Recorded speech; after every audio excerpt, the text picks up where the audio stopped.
What's up? What's up? So, if you're here, let's see. Okay. Anyways, let me get into this. Sorry, y'all. I was just Welcome to Embodied Spirituality first. Welcome to Embodied Spirituality, where I am your host, Shanti Marie. Welcome. This is where we have a spiritual conversation, and the blessings and the messages are for you, me, and thee.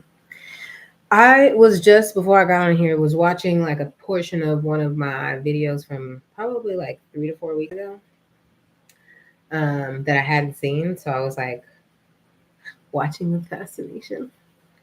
And but I realized that all these like timestamps that I keep doing of being like, oh, 2:22 on the clock, 51 seconds, because it's live and it's a live replay, the timings that I say aren't the same. But to me, I feel like the messages still resonate. So, however you feel called to, insert that into your being, you know, be blessed. Be blessed. So I introduced myself. What's up? What's up? I'm really excited to be here. I love this corner of the universe. It's really fun for me. Um,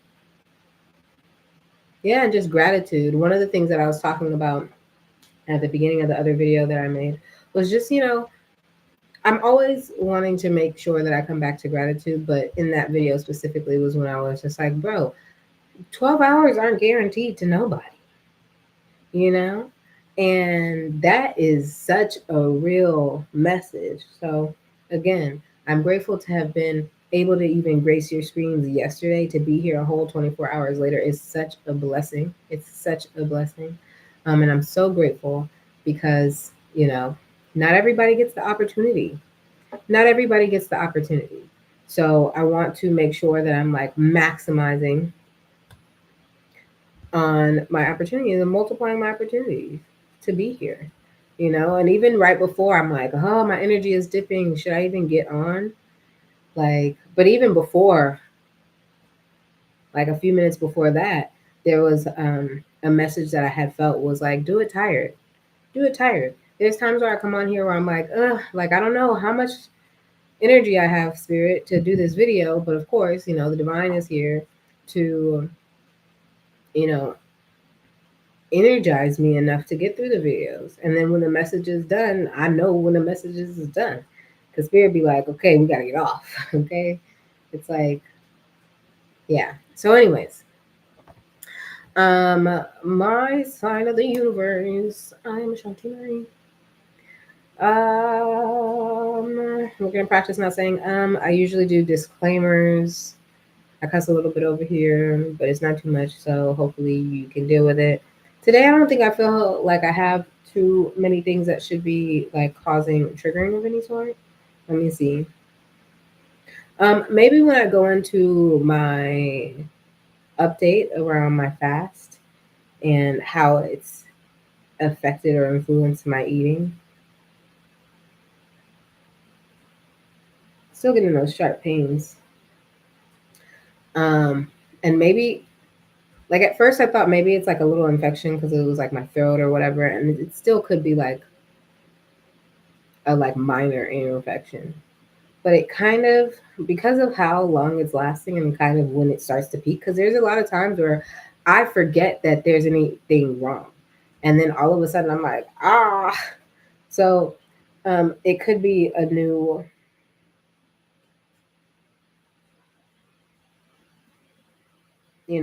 level unlock or a new like something in this area in my throat area.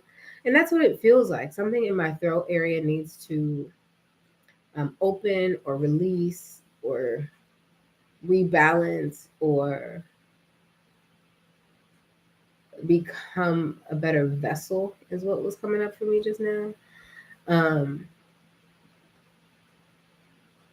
so yeah, I think that's interesting because on this side it's been like pain, right, from like a little bit of the front and then in my ear. And then on this side, I've been having like an itchy neck, right? Which is like weird. I'm clean, I wash myself, all that jazz. And I was like, well, maybe it's like the perfume that I've been like rubbing a little bit. So, or the fragrance oil or whatever. So I didn't do that today or yesterday, or at least, yeah, after a certain time yesterday. And then even last night. So I've been wearing this necklace every day for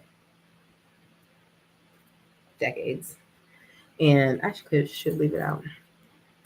Um, hmm, maybe like I'll tell you a little bit about it. But I've been wearing this necklace for decades. It belonged to my grandmother. This first part belonged to my grandmother, right? Just the chain in itself, right? And then when she passed away, um, I got two of her rings, but my hands were a little bit too big, especially at that time, were too big for these rings.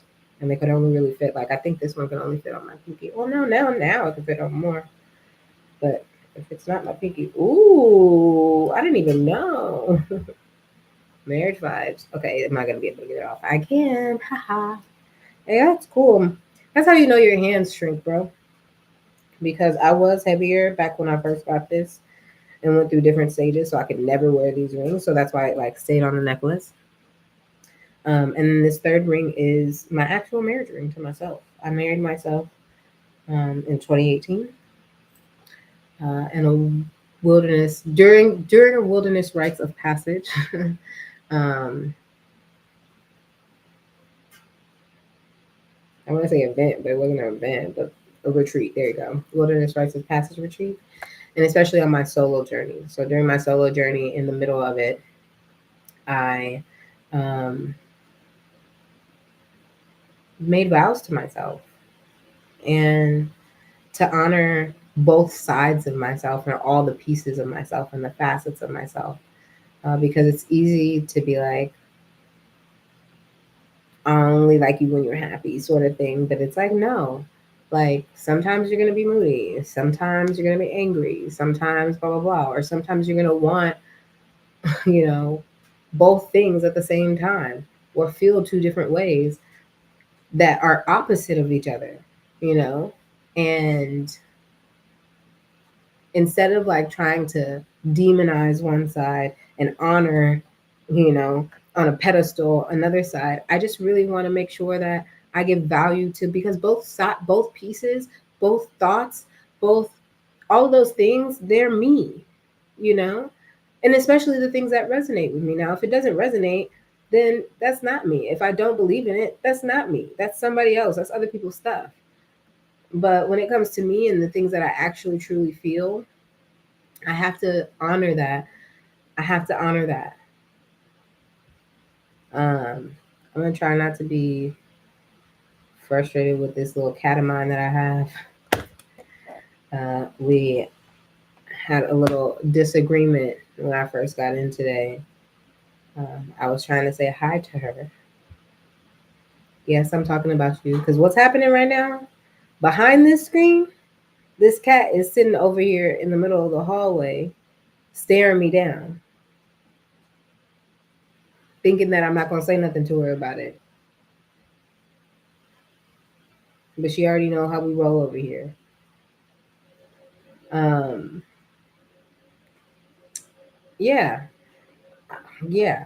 I was just trying to say hi because to me, anyways, girl, parenting a pet, parenting anything. How about that? Parenting anything. Okay. Oh, but it's like such a daily journey with this cat and her food. And so all I wanted to do was say hi to her. And she doesn't generally use her nails on me. You know, like maybe if I pick her up, she'll put like just a little bit for like her own feeling of protection. But she's not too much of a gripper because we didn't train her that way. I trained her out of that shit real early. I got her when she was a baby, so she knows better. Like she's still a cat though, so she knows how to use her nails. She has things that she claws. She's like, you know, killed a couple of things before. So it's like she knows how to use them when she needs to, but she knows that she shouldn't be using them on me. Like this girl don't even really swat at me because I don't play that shit. Okay. But today when I was like picking her up, like it could have been the angle that I was picking her up at or whatever, but she like put a little bit of her nails in my leg, and that wasn't the thing that upset me. What upset me was me like shrieking a little bit and her doubling down. And I was like, nah, bruh. And I was like, oh, you want to play that? And luckily, like with how I was pulling like her away from me in that first moment, when she doubled down, she couldn't really grip into my legs. She was just like gripping the pants that were kind of like separated from my pants, you know? Um, but yeah, no, we had to have a little moment after that. And now she is gonna have to wait to get her wet food. Okay. But she has dry food available, which she's now eating. She's moved from standing in front of me to now eating her food over here. So good. Good girl. Me and my cat, Lord God.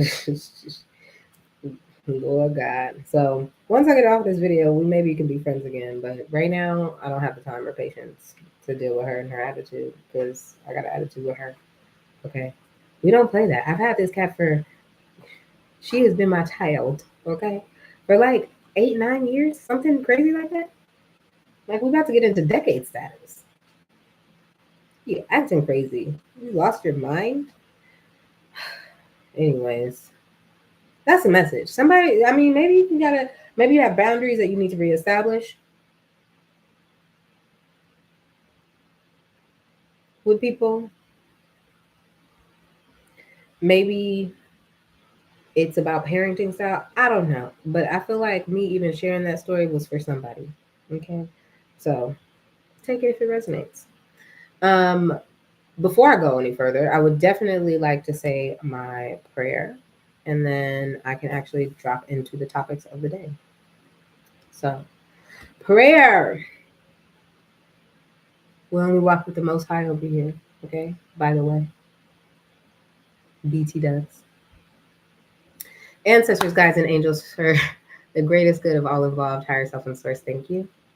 Thank you for this day, and thank you for the air and the breath that fills my lungs. I am so grateful. So grateful. Thank you for the opportunity to be before the tribe as well as those looking for a tribe, and the gift of being able to deliver messages to the community as well as myself. I'm like, I need to move this over here a little bit so I can read it better. Let me put it right here. Okay. I pray that the Most High uses me as a conduit to spread the good word, and the good word is love.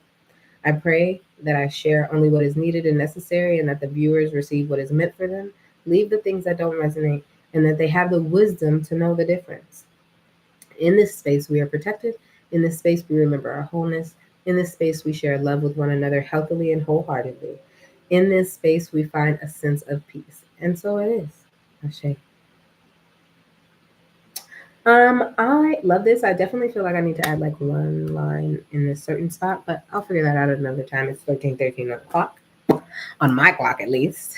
Um, woo! So we are here. The title of this video, rock that body, come on, rock that body, rock that body, rock your body, come on, rock that body, rock your body, come on, rock your body, rock that body, rock your body, come on, rock ya. Let me see your body rock, da da da da, from bottom to top, da da da da da da. I did say bottom to top, to make it hot. Your parking lot. Okay, anyways. Y'all look up the song. It's by Black Eyed Peas. It's called Rock That Body, right? That's just like a fun song. The reason why I picked that song today was because when I was walking, I went on a walk, and by the end of the walk, it was such a good walking beat. Rock that body, come on, rock that body, rock your body, rock that body. It's such a good walking song, and not like a slow walking song. It's like I'm walking and I got a little strut going on type of song, you know.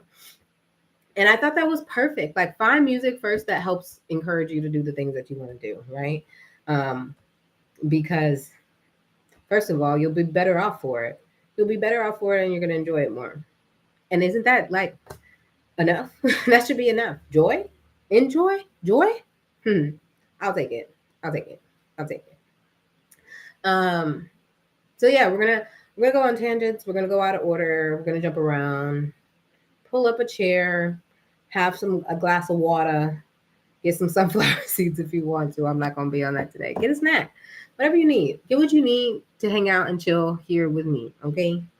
And spirit, of course. So obviously, I like to tell y'all to go for a walk. If you're a runner, go for a run, right? But for those people who are like maybe locked into their head, maybe there's a lot going on, maybe they're a little stuck or stagnant somewhere, I would just highly encourage a walk. And so before I've been talking about just like taking a walk, right? And I think that these short walks are nice too. So if you're not in the state of like going for a walk, especially for clarity, that's why I put in the description clarity walks, clarity walks. You know, sometimes you just need to get your body moving, but sometimes you need to walk for clarity. So like one of my like just get my body moving or even like quick clarity walks. You see what I'm talking about? Neck itching.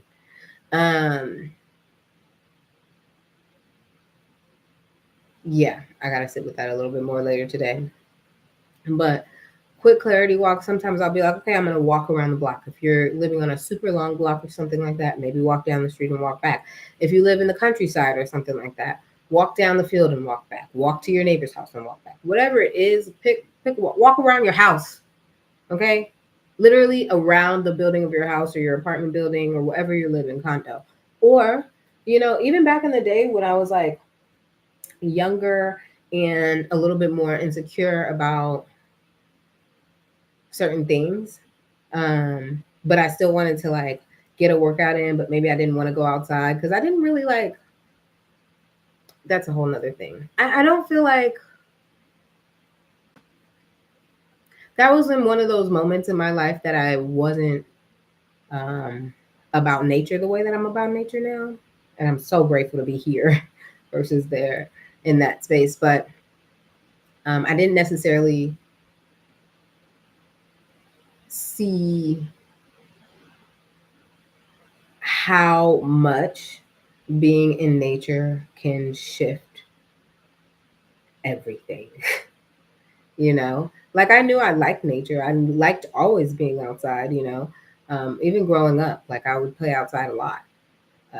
But at certain points when you start to get into school and all this stuff, like you can get kind of bogged in or work where you're just like, I'm in an office building, especially me, I'm at an ice rink, you know, a lot of times, or back then too, like at an ice rink in a little, you know, office.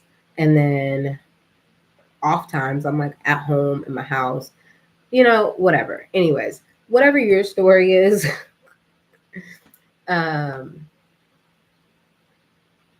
yeah, you know, make whatever applied to you that's supposed to apply to you. And if not, don't. But I know at that time in my life, I wasn't really about that, like, go to nature, you got to go to nature type vibe. I was definitely like, it's nice, it's cool.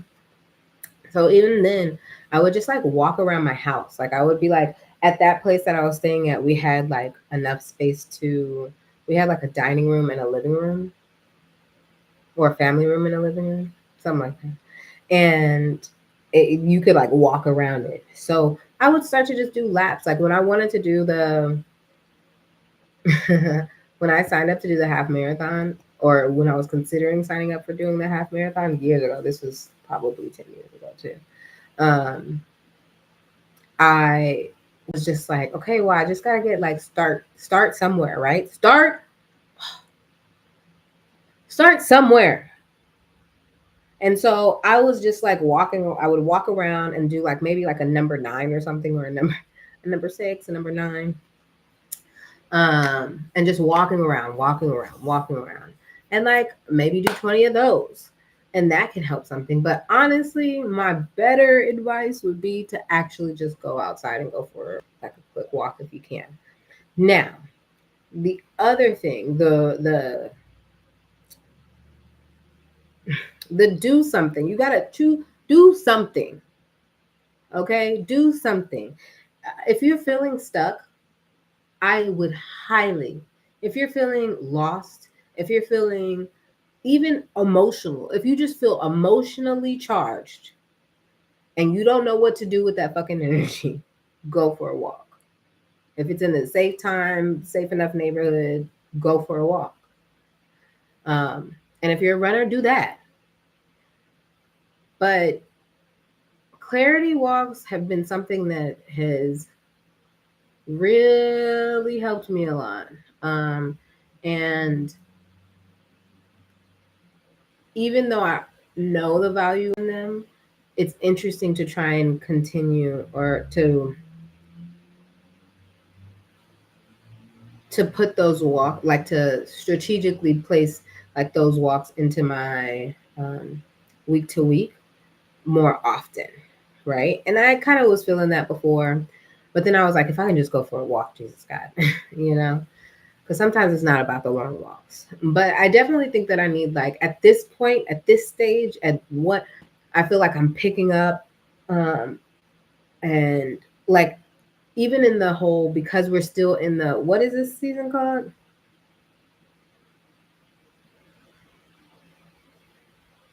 Not leveling up, but shit, that's it. The push forward. I don't know, girl. I forgot what we was calling this season. But you got to be on your grind. The grind into the end of the year, because you still got work to do. Like, I still got 2 full months and some change to get some work done this year to, you know, elevate myself to a different place. And so I just need to be on that. Like, I need to be on that, and walks are going to be a part of that because it's helping me purse out some of my thoughts. You know, it's helping me like get clarity so that I can do more stuff. So last week, one of the prime examples, and I kind of talked about it a little bit last week, but I was like feeling, I was emotionally charged. I was like so emotionally charged. I was like, I want to go, but I don't want to go. I do want to go, but I don't want to go. When it came to like walking to my like weed spot or whatever, right? I do want to go, I don't want to go. I do want to go, I don't want to go. And or do the walk or whatever. And there's other things that are surrounding that, to be fair. But it was giving me all of this like anxiety because I'm like, do I have to go? Do I like, I want to go and get my stuff, but what I may have to encounter while being there, I wasn't sure about that feeling. I was like, oh my God, you're throwing me off kilter. This is off kilter. So, and I was like charged. I remember being like, and it's not like angry. Sometimes when you're like sad, it can come off as angry, you know, or confused. It can come off as frustrated. And so I was feeling that. I was feeling those things. And I was like, no, girl, you probably could use this walk. You could probably use this walk. And luckily, I did pick like a long walk. I mean, you know, it was easily a couple of miles. And I remember even being like 5-10 minutes into the walk, like a couple blocks down, and I was like, bruh, I still feel all of this tension.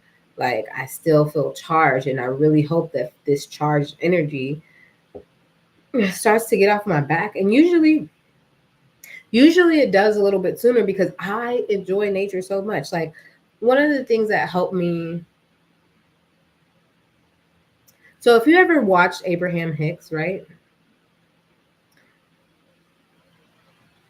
She talks about being on a high flying disc, right? Or getting to a high flying disc. And sometimes when you're at low points, you have to just like start somewhere. And she highly encourages go outside. Like, even if it's not a walk, she said, go for, to me, either one. Go outside, you can go for a walk. Sit spots are great. Like, I find benefit in all of those.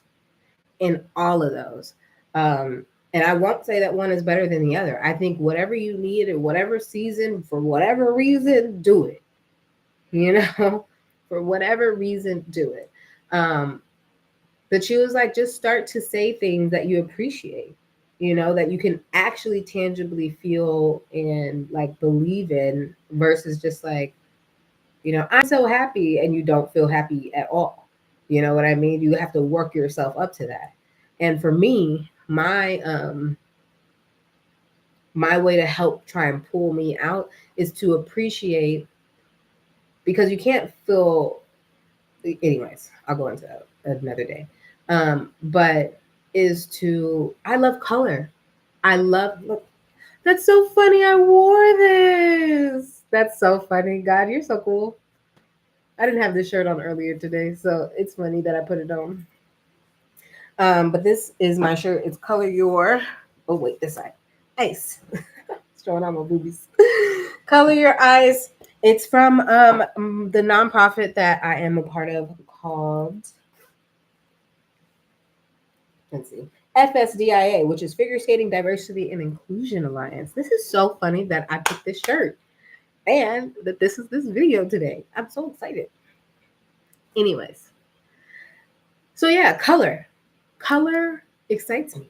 Color makes me happy. The color pink, literally all the colors though, bro. I'm not, I don't discriminate when it comes to colors. I just like the fact that colors exist and that I can see them. I love that colors exist and I love that I can see them.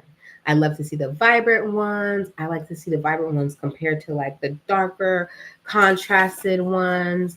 I like, yeah, deep greens are great, you know. I love, and like I told y'all before, I love an agave plant, but even like these succulents, those ones that like are green and they have like the black point, love. Oh my God. Oh my God. Can't we be friends? That is so funny. But like nature really can do that. Like, but you have to spend time with nature to create like that community with nature too. And maybe it's not just like the colors. I like seeing the birds. I'm actually, and sometimes some of y'all probably need to regulate, like, and I'm trying not to be frustrated because I just know enough people that need this.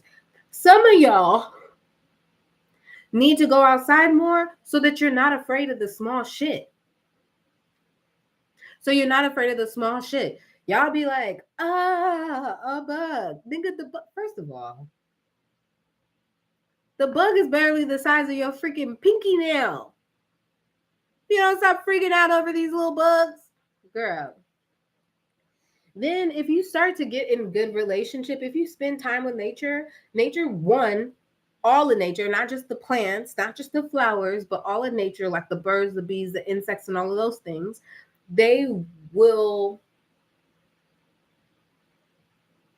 even get a sense at the fact that you spend time in nature, and the more that you respect it and honor it, maybe you pick up some trash here and there, maybe you I don't know, give it an offering. Like before you pick a flower, pour some water. Give it a little bit of your walking water. If you got some water on you, give it the plant a little bit of water. Ask for permission. But there's so many things. I think I need to start doing like like a reintegration to nature, you know, and especially for my brown people, okay? Because that's who we are. We came from the earth. I don't know if y'all hear me. And I don't want to get too preachy either. But the message is go outside and have reverence for nature, and nature will have reverence for you. Okay? Then again, with these bugs, then they have a certain level of respect. Like I'm just like, okay. Like there are bugs who are going to be around, but when I promise you, I only got stung by a bee. Not only, but I only got stung by a bee for the first time this year, and I've lived in wilderness. And the reason why I got stung is that I wasn't paying attention to the fact that there was these bees swirling around and flying, and I'm just like la da da da da da, and how like it was like canopied over. I was just like in my own world, right? But it created this hub to where the bees wanted to stay in that swarming state because it's also warmer too. But girl, walk straight into a bee. I don't even think it meant to kill me. And here's the thing: a bee doesn't necessarily want to steal you. Sting you. Sorry, steal you. Steal you?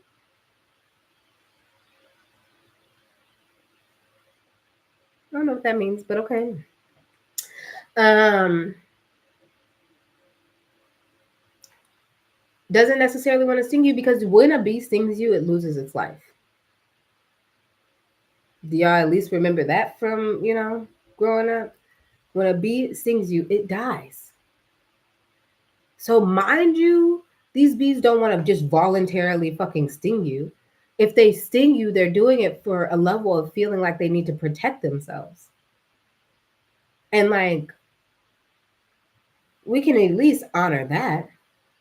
If we can honor, like, a mama lion always protects her cub, why can't we respect the fact that a bee wants to protect itself from things that we are probably like a million times bigger than a freaking bee. We're a million times bigger than bee. Can you imagine? What if we were dealing with an entity that was on a regular basis that was 50 times bigger? Like a million times bigger than us. Even 50 times bigger. Girl, nigga. Even 2 times bigger than us be making people be feel like, ooh, my nephew is a half giant. And like he could definitely make people feel like, you know? Um, So yeah, I think a lot of times we get into these weird states with nature because we've removed ourselves so much, whether it just be us removing our own self, whether it be our lineage just has gradually grew away from nature more because of, the conveniences or like the requirements of society, you know. Um like my mom would go for walks, but it wasn't like she was talking to the plants, bro. Maybe she was. I feel like maybe she did mention something like that before, but like not the way that I do. Shit, I talk to all the things because they're all real things. Like, why are we pretending like a bee doesn't understand what?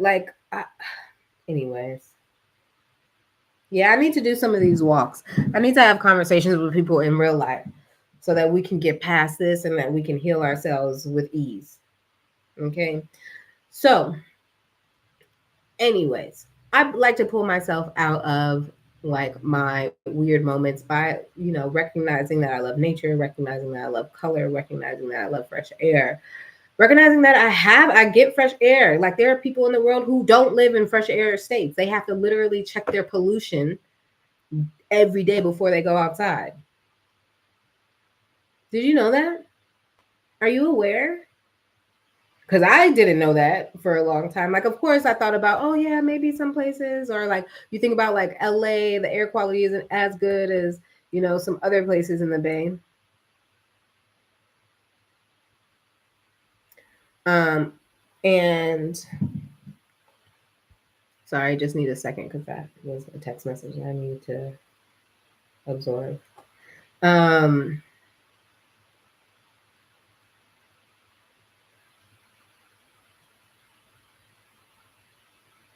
that really distracted me off of my train.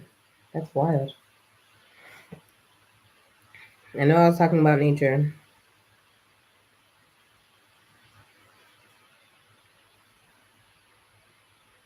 Appreciation.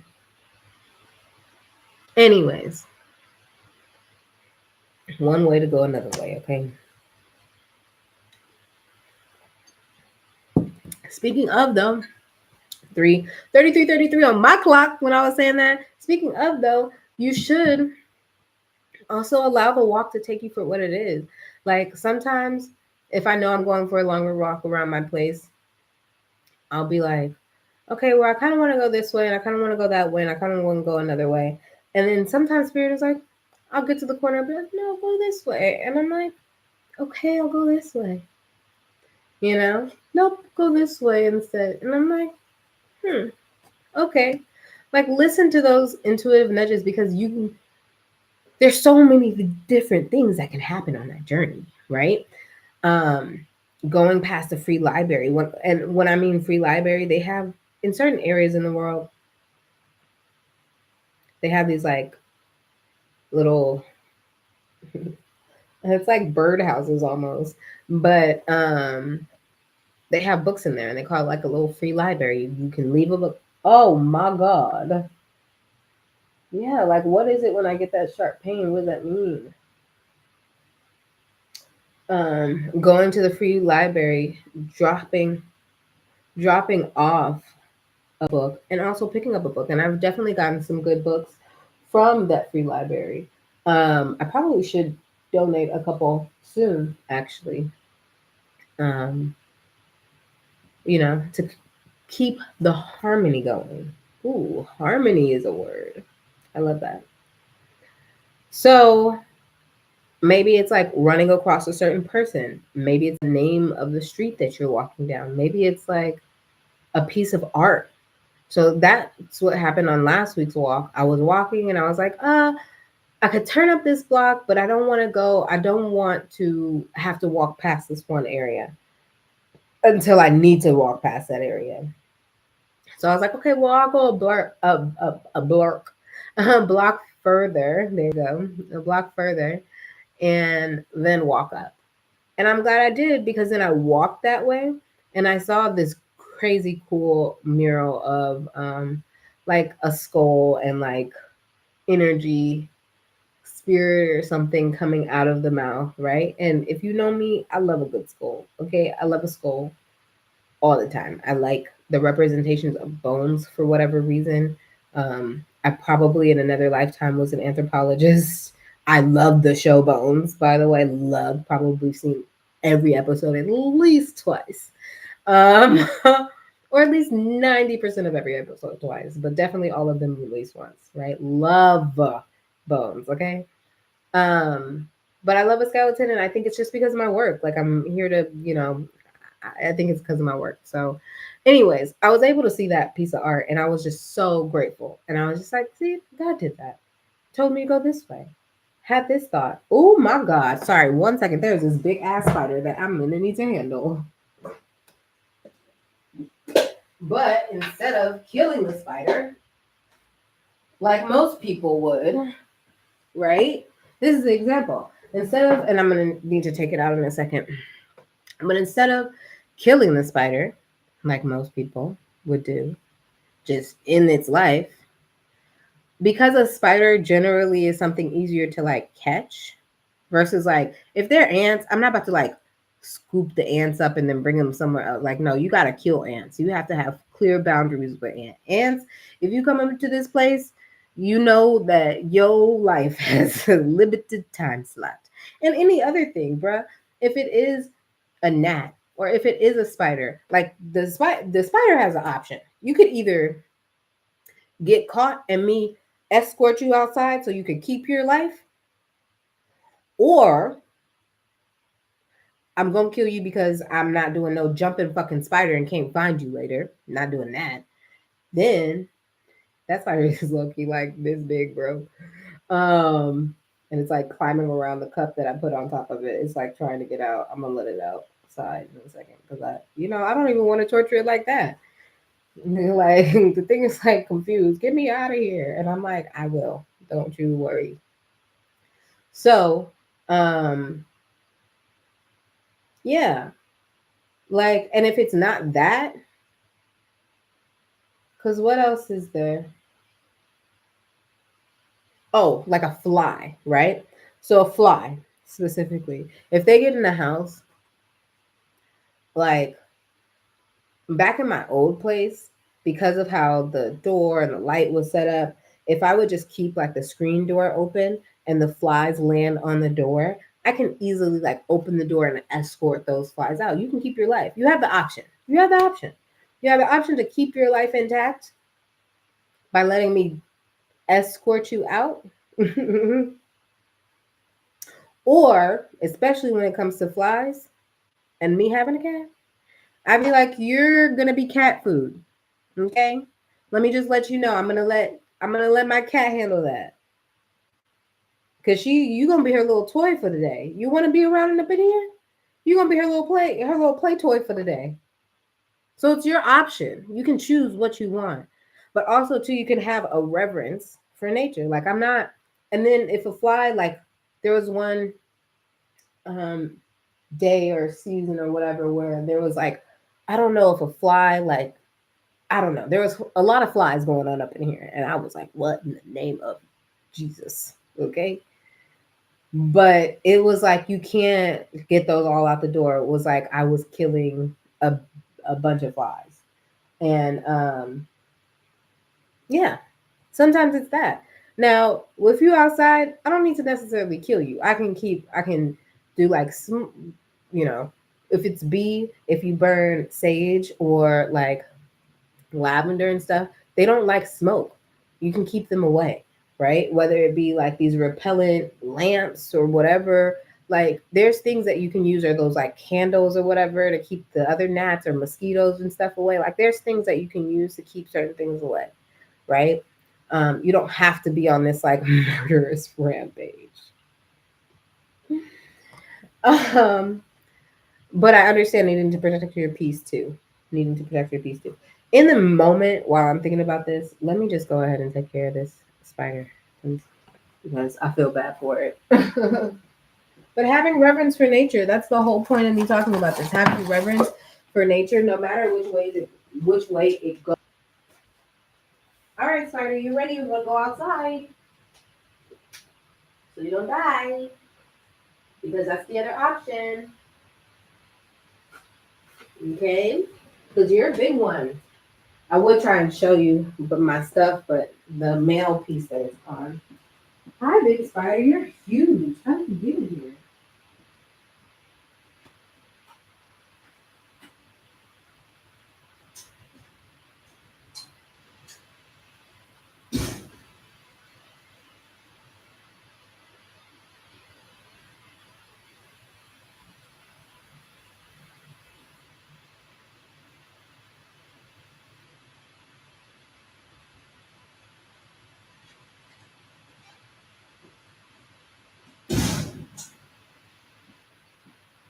Oh my god. Okay, so I'm back. Also, I think sometimes look into the symbolism of certain things, especially animals and stuff. But one of the symbolisms of, or the messages that come from the symbolism of, I was gonna say snakes, and I don't know why I wanted to say that, but I also love snakes. So, transformation, shedding skin, all that stuff, snakes. But anyways, with the with the spider situation, um, they're a symbol for writing, right? Uh, in one of the booklets, I don't know. Anyways, they're responsible for writing. They do their webs and all of that stuff. Like, so anytime that I save a spider or see a spider or anything 42 to 42 on the clock, it just reminds me that I need to be about that writing game. I need to do my own writing. Um, yeah, just it reminds me that I need to write. And maybe that's a message for you. So here you go.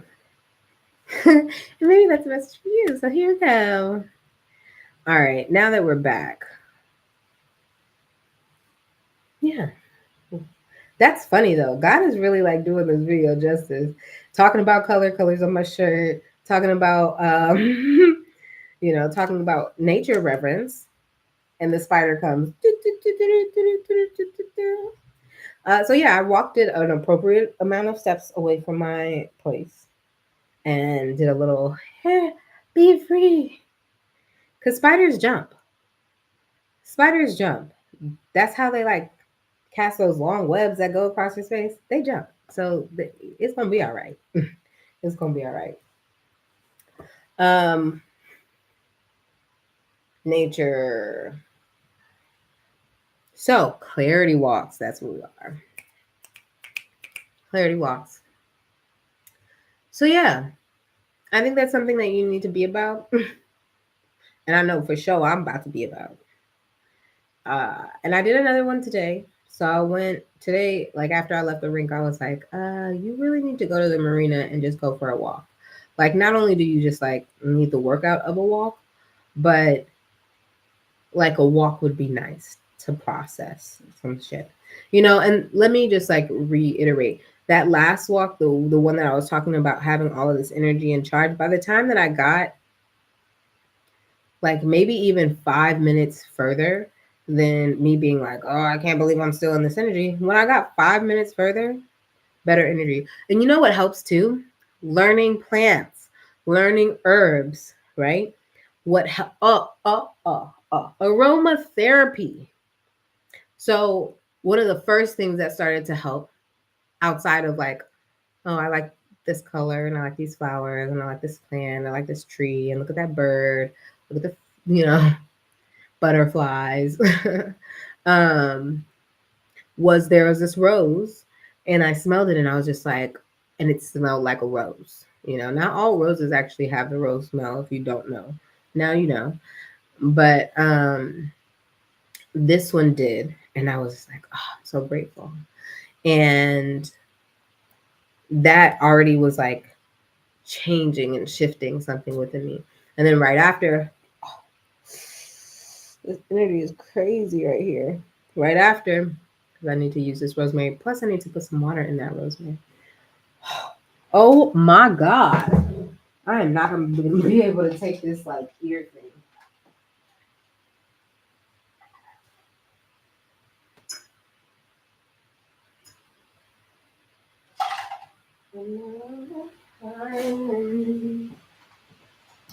So I felt like that was my cue to. I had some rosemary that's like I'm trying to keep alive before I use it in something. And I noticed that the water level was low earlier today. So I needed to make sure I put some water in it so it can keep itself live. So when I'm ready to use it, probably tomorrow, we be gonna be bad about it. So then I ran into rosemary. And my favorite thing to do when I see rosemary or even cedar too, if I see any like cedar plants, right? I like to just rub my finger on the branch a little bit to get the scent. Right? Like I don't need to always take a piece to go with me, right? Because likelihood is if I know I'm not going to actually use it, I'll have it, I'll like it on the walk, and then I get home and it's going to be like tossed somewhere and then dries up or whatever. Like you don't need to sacrifice that for, you know, you don't need to sacrifice it. Like let it grow until you're ready to actually prune it and use it. Like let it grow. So I'll rub on it a little bit. And everything. It smells so good. Rosemary instantly shifts something in yourself. Instantly. I was like, oh my God. Oh my God. And so that really was the thing that like started to get me like lighter. So even 5 minutes later, I was already in just like, ah, I'm walking in a field of daisies. And then the walk just kept getting better and it then gave me clarity and it instead of being like I don't know how I feel and one way or another, like then I knew how I feel. By the end of the walk I was like I am clear. Like in this, if this subject that I was thinking about was on my mind at the beginning of the walk that I was like confused and unsure about and mixed up in, like by the end of that walk I was just like no, I know exactly what I feel and I need to start to trust that more. Like just walk in the trust, because sometimes when 5D when and 3D don't match up, and when there's like the third layer of like your own intuition or longing or whatever, I think those two things are different things. So intuition and then longing. So mixing all of those together, it's like I didn't know what the fuck I was feeling at the beginning. But then by the end I was like, no, I know how I feel. Like I don't need to I'm not confused. I'm not confused. And sometimes you need that walk just to know you ain't really confused. You just needed a walk. You're not confused. You just needed, girl, that's a whole shirt. That is all.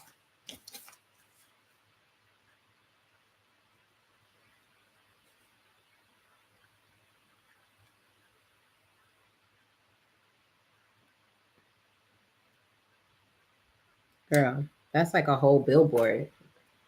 You're not confused. You just need to go for a walk. So I was really grateful for that last week, especially with all of that charge energy to begin with. Today, I didn't have as much charge energy going for my long walk. I was just like, I have things to think about for sure. And I have, you know, task somewhat on my mind.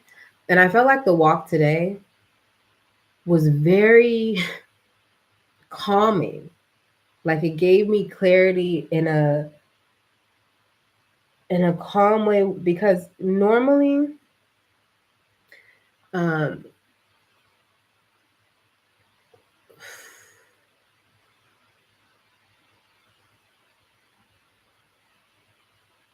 so starting off the walk today, I was just like I started walking and I was just like I really don't feel like walking. I was feeling some type of way about, my energy level, and I'm still, if you weren't here yesterday for the reading or the conversation, I am on a fast this week from different things, multiple things. And, it had my energy a little bit peakish, but I wanted to say peckish. And I'm kind of curious as to which is which. So I want to look that up. But peakish in terms of like it would peak and then it would like go, it would peak and then it would go, right? And so today, also like feeling a little bit of that energy and feeling just like maybe a level of unbalance in this recalibration process. I was like, well, let me go for this walk to kind of like clear some things in my head. And I started off and then I was feeling some type of way, just with this cleanse and, you know, uh, my commitment to doing it. I mean, and I feel committed, but it was just more so like, okay, this is only day 2 and we're doing 10 days. Like, I just want this day to feel easy. I want this day to feel easy. I want tomorrow to feel easier. And I want every day after that to be, you know, easiest. Easy. Exactly. Um, like I'm sure having moments, but like today was easier, and I'm grateful to say that it's 9 o'clock at night. Today was easier. I had like little moments here and there where I'm like, oh, I could, oh, I could, oh, I could. Um, I it was easier to like shake that off or shrug that off a little bit. I think the interesting part of today though is I felt like yesterday when I would have the thoughts or the longings to partake, um, I was like, it would be there for maybe like 5 minutes, maybe 10 minutes. I wouldn't say it was 10 minutes, but like 5 or so minutes. And then once it would pass, like I was like, okay. Today was like in and out, in and out, in and out.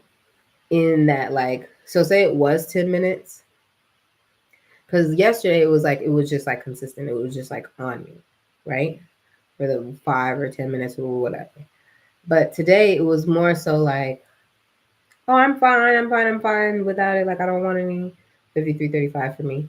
And then the next moment, I was like, I really want to. And then, like, 3 seconds later, I was like, I'm good. And then, like, 3 seconds later, I was like, I could go for some. So it kept being this, like, double Dutch energy. And I was like, whoa. But once I got past those moments, it ended up being fine. And I was busy enough today. And I had other things to focus on today. But I definitely could see how like is that habit was formed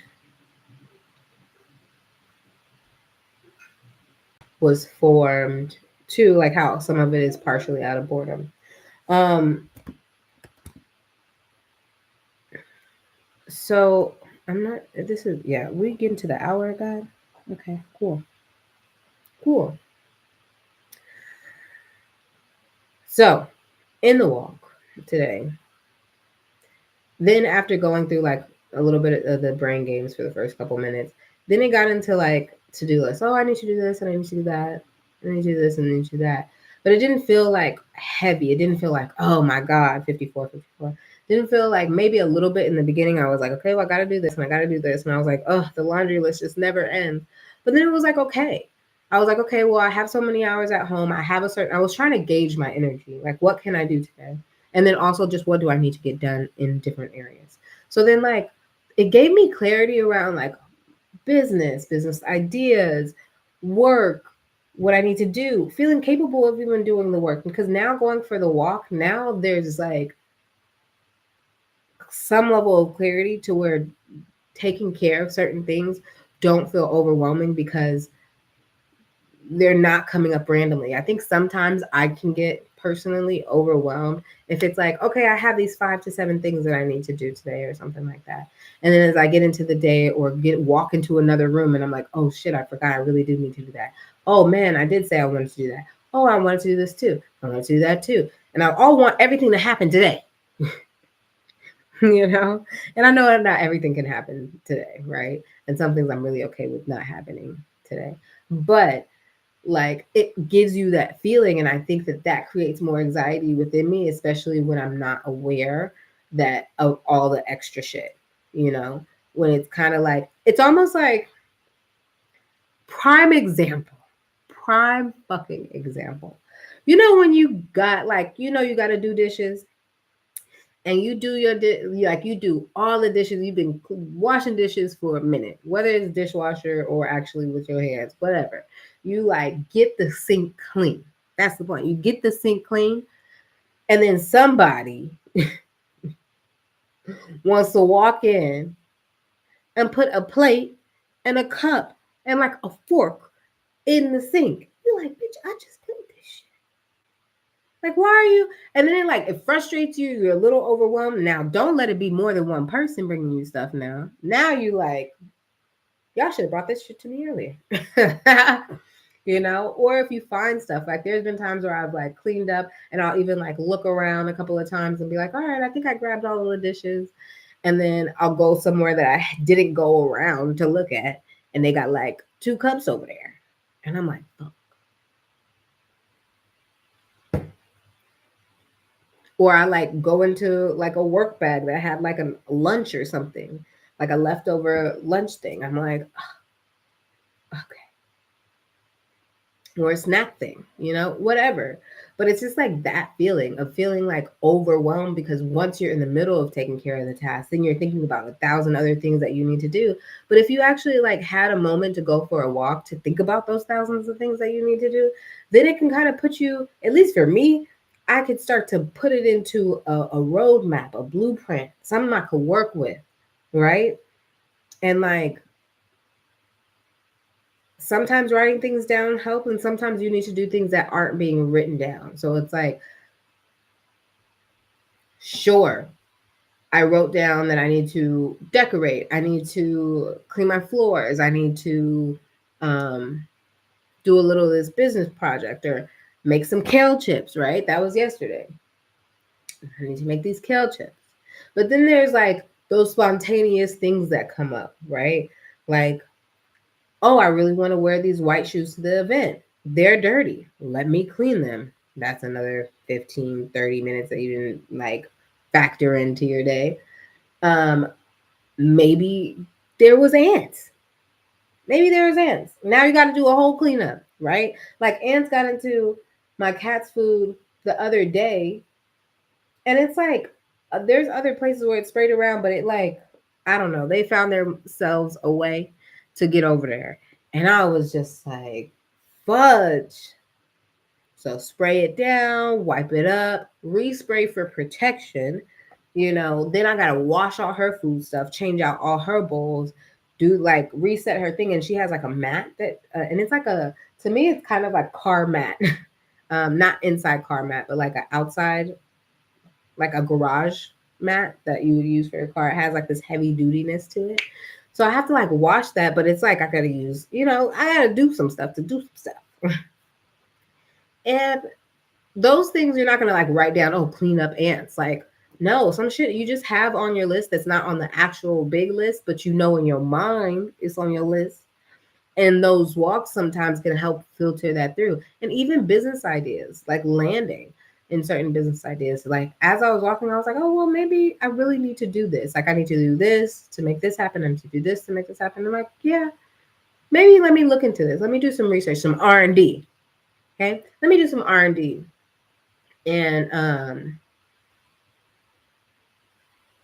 but yeah, like I feel like I wouldn't have been thinking about that all the way, or wouldn't have had that thought if I didn't have the space and time to give myself space and time.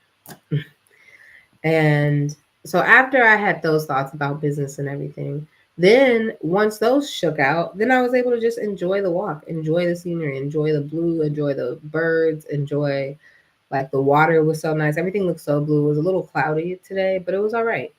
Um, and getting that good old walk in, it was amazing. So go for a walk. Go for clarity walks.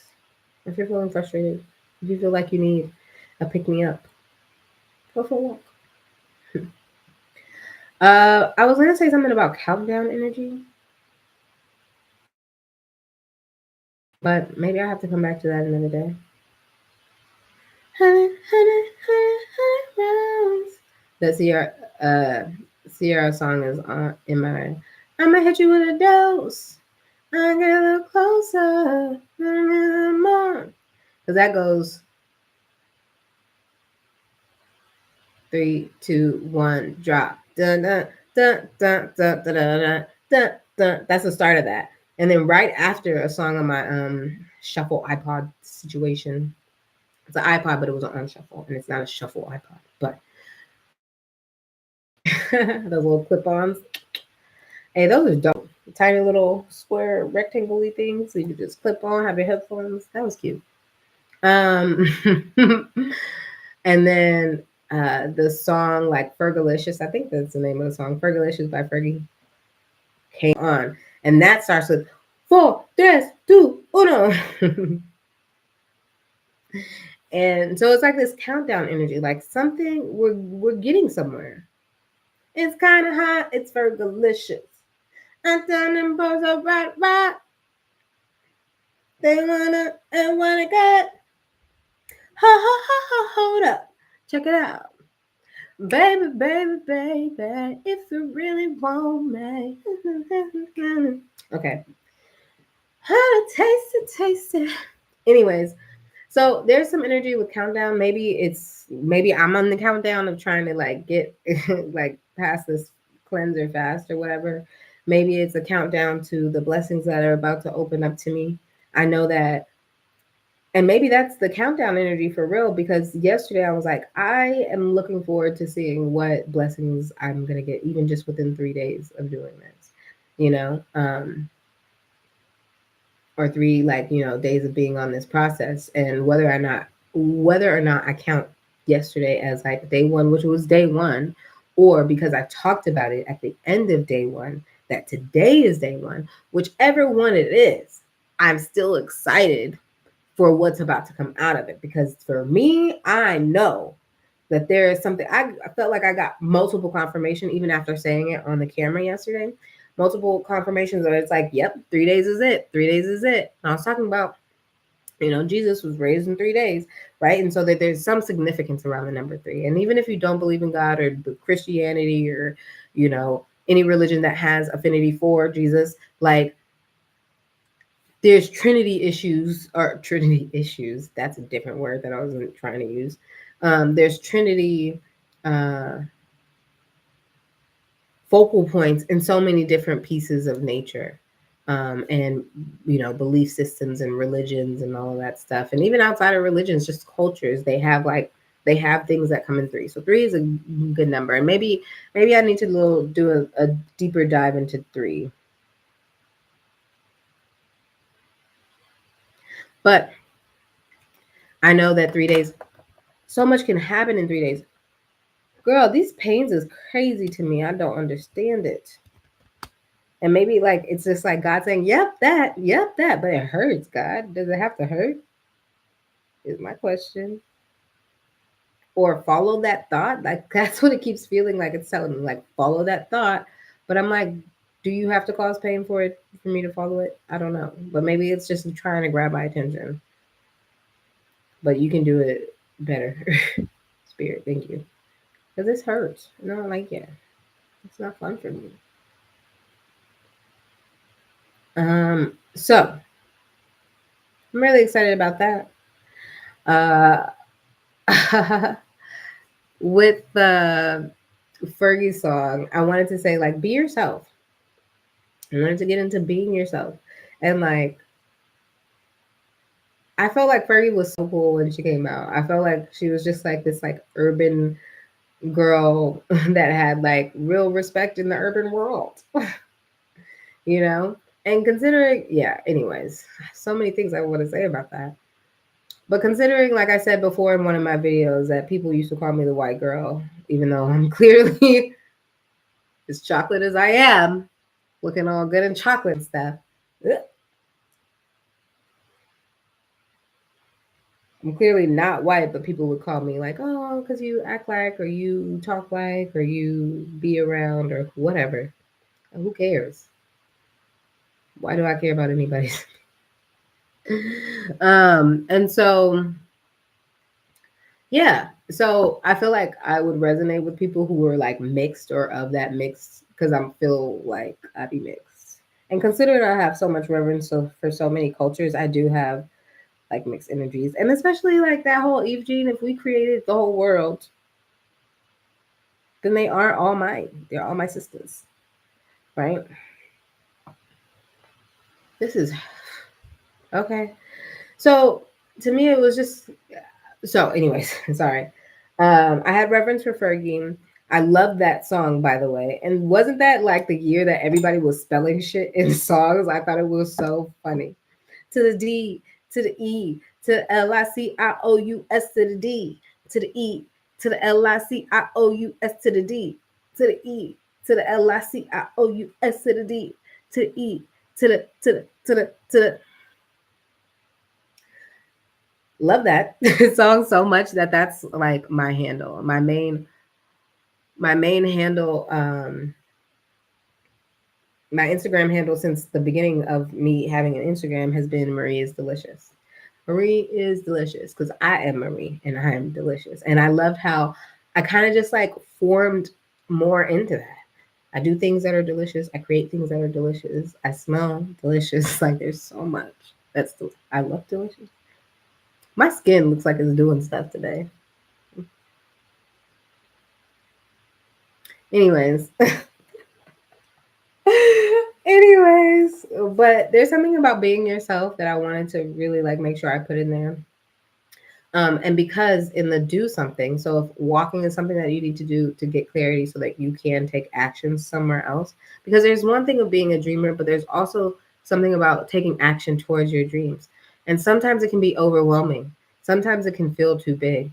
But if you take the time to clear out things and maybe even break things down into smaller, bite-sizable goals, it helps push the needle. So the energy that I wanted to give off today is do something. Pick something. Do something. Anything. Do something. And then I wanted to say, do it your way though. Do it your way. Because I was thinking about, again, the things that I have to do when I get home. And I knew that I wanted to do something on my laptop. I forgot what that was though. Because I ended up not doing it anyways. I did other stuff. But I wanted to do something on my laptop. And I was like, look, I'm a little tired today because I didn't really sleep last night. I feel like my eating and my sleeping are all the way off, but we'll circle back to that in a moment. Um, but I'm like, well, I'm tired. And whatever I need to do on my computer, which isn't like crazy, I was like, I'm about to do it in bed. Like I'm about to take my laptop to my bed and do it. And I did that the other day with like cutting music. I knew I needed to cut music. It was only really going to take me 10 minutes. But it was one of those days where it's like I'm on my period and I want to be in my bed. So I took my laptop to my bed and I did that. And it was funny because I had that secondary intruding thought that came from somebody outside of me, okay, that was like, you shouldn't be doing work in bed. You should keep your bed separate, like work somewhere else and like keep your bed, da da da. And I was just like, yeah, I feel that. And there's a portion of me, again, accepting yourself and both sides of yourself and having, you know, feelings that, you know, maybe conflict with each other.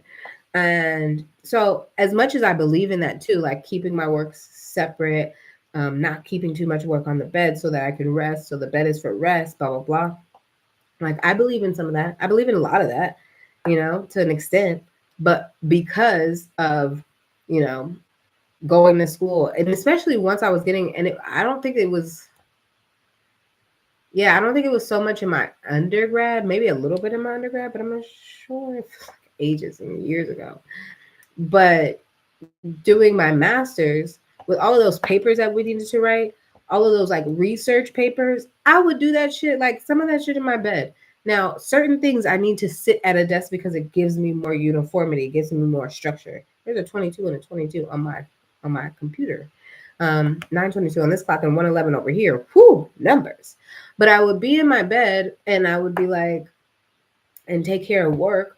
Like I had to do the research. Like when I was in the bed, I can do like some of the readings or like pulling my quotes or brainstorming or just like getting the thoughts out a little bit. But when it came to like, I need to edit, I need to spell check and all of that stuff, like in those capacities, I need to sit up. Especially those long form things. Like an email is one thing. The email is one thing. But when you are writing a 20-page paper, like I could brainstorm most of that in my bed. But when it comes to editing and making sure like that the readability is good and like the structure is right and that it's making like it's sense in flow state and all of that. Um like that I do need to sit up more for. So I see both, but I also know how to get rest in my bed no matter what. you know? Or no matter the work that I do in my bed is what I would say. Is especially if I like just create a space for it. So say that I do work on my bed at a certain hours of the day. But then if it's like, okay, I'm getting ready for bed, move that like I personally want to move, some of that work stuff off of my bed so that I can at least like focus. And I had to learn that. I had to learn that because I'm kind of one of those people that create like islands on my bed, is what my mom and my sister like to say. And I'm trying to be better about that. But like sometimes it would be like, say I have 3 tarot decks on my card, or three at least like oracle or tarot decks on my bed. Like sometimes just that energy alone is like it's just too active. I need to like move these. Some of them I'm like it's fine as long as I close them right, right? So anyways, that's just a little bit of an extra rant there. But I can get having both feelings and both emotions. But even when I was walking and I was feeling like, oh, maybe I shouldn't do whatever thought I was supposed to do on my laptop in bed. Like, I really shouldn't do that. And I was just like, who said? Who said? Do it your way. And I know what works for me. And if it doesn't, then I'll figure that shit out too. And then I'll figure that shit out too. Like, but do whatever you want to do it your way. Sometimes they're like, okay, well, if you really want to be successful, you have to be up at 5 a.m. in the morning or 4 a.m. in the morning. Not true. Not true. Not true. Now, for some people, depending on what arena that you work in or what you're about, like, yeah, you have to. You can't be like, here's my thing. Like, you can't be like, I want to be a baker, but I want to be able to sleep until 10. Nope. Those two things aren't aligned. Those two things aren't aligned unless maybe you're a home baker. Maybe you or just like work for yourself sort of thing. Maybe you only need to have orders and you're not trying to do like a full bakery where you have like loaves of things out or so many cupcakes and cake pops out in the morning. Maybe it's like maybe you do other events. right? So you can afford to wake up a little bit later so that you can do whatever, you know? But it's like, again, do it your way. Do it your way. Do it your way. Do it your way. Figure out what works for you. Figure out what works for you. Because sometimes, too, it's like, for me, I believe in and then honoring both sides. If you feel both ways, you have to learn how to honor both sides of yourself without over judgment. And maybe you have to put certain systems in place to kind of keep them both regulated. But like, as being a former baker, as being a figure skater, like early mornings are par for the course. You know what I mean? Like they're par for the course. But when, like, depending on the clientele that I have at a certain period of time, maybe I don't have to, like, I did early mornings for so many years. And then there was like a good couple of years where I was like, none of my students could make early mornings. So I was like, bet. Shantae can sleep in. And so I got a couple of years of doing that. And then right after it was like, all right, bet we're back at the early morning. We're back at the early morning. But in those spaces, like, yeah, I'm supposed to be somebody that's up earlier. But then being somebody that also does energy work though, and like tries to maximize on my magic, so to speak. I like to do energy work at night. Like we got on this at 8 o'clock at night. First, it's the time that I have available. And sometimes even like, especially if I'm like doing certain things. And sometimes nighttimes work for me better because it's quieter, because the moon is out, because like the world is quieter, or at least my area, my arena, like most people are going to bed. Most people are like winding down for the nights. The streets aren't as busy. So now I'm not hearing a truck driver every 5 seconds. Like I get good work done then. And sometimes I get good cleaning done at that time too. So I have a night owl side of me. Now, night owl and waking up early in the morning, they don't go hand in hand that well. They don't go hand in hand that well. But sometimes, I make it work for me. Sometimes I make it work for me. But I think you have to be more diligent about the systems in order for it to be in a state of like peace and flow without going through little these like moments of being off kilter. So if there's something that you want to do, or they say even like that, even when you think about writing, right? People are like, you're not a writer unless you write every day. Says who? Says who? Says what? The general people. There are plenty of writers who write a book or 17 books or 30 fucking books and they don't necessarily write every day.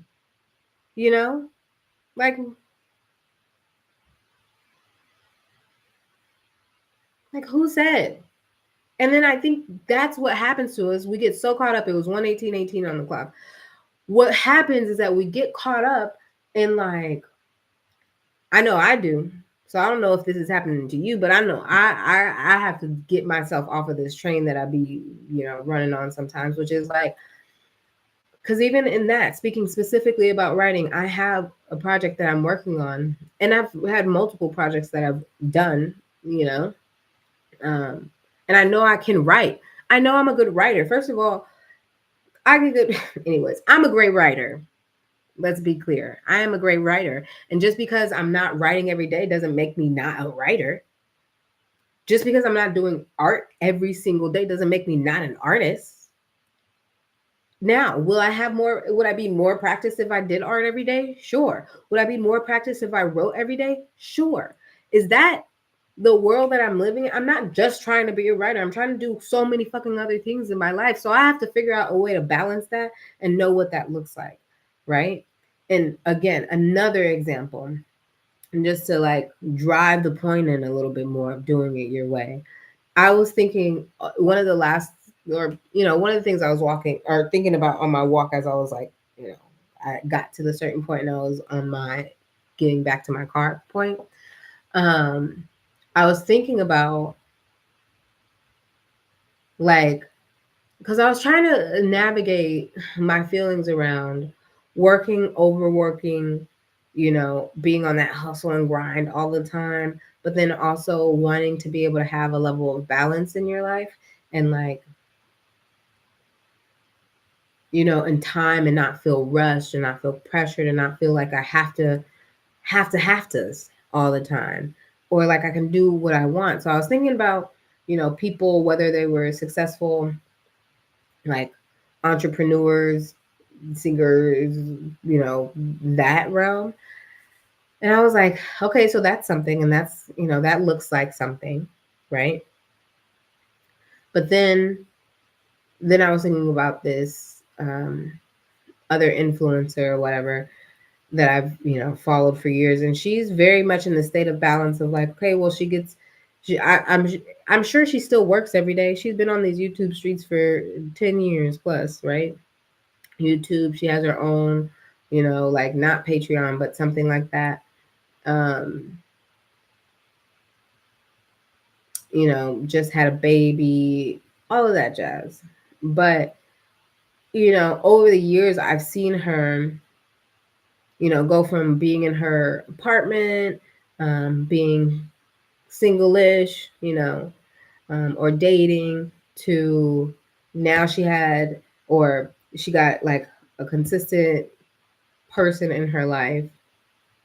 They had a baby, or even before then though, she bought a house and like created a garden. Like she's a homesteader a little bit. Like she has a garden. She, has her animals. She got like chickens. She has this and that and that, dog, all these things, right? And like I was like, oh, I love how balanced that looks for her. Like I love how balanced that thought feels. But then at the same time, I had to be like, as much as I like this idea, because she has that, she makes her butter sprays, all that stuff. So she does a lot of similar things that I do. So it's like, oh, do I want that? And then at the same time, I'm like, this person, she doesn't necessarily long for the success that I want in the capacity that I wanted it. Like her happy is this. Her happy is raising her family, homesteading, and doing her business, like her work, right? Her work. And that doesn't require being like an entertainer on somebody's like stage or entertainment on YouTube or whatever. But like you don't have to, jet set around the world to do it. And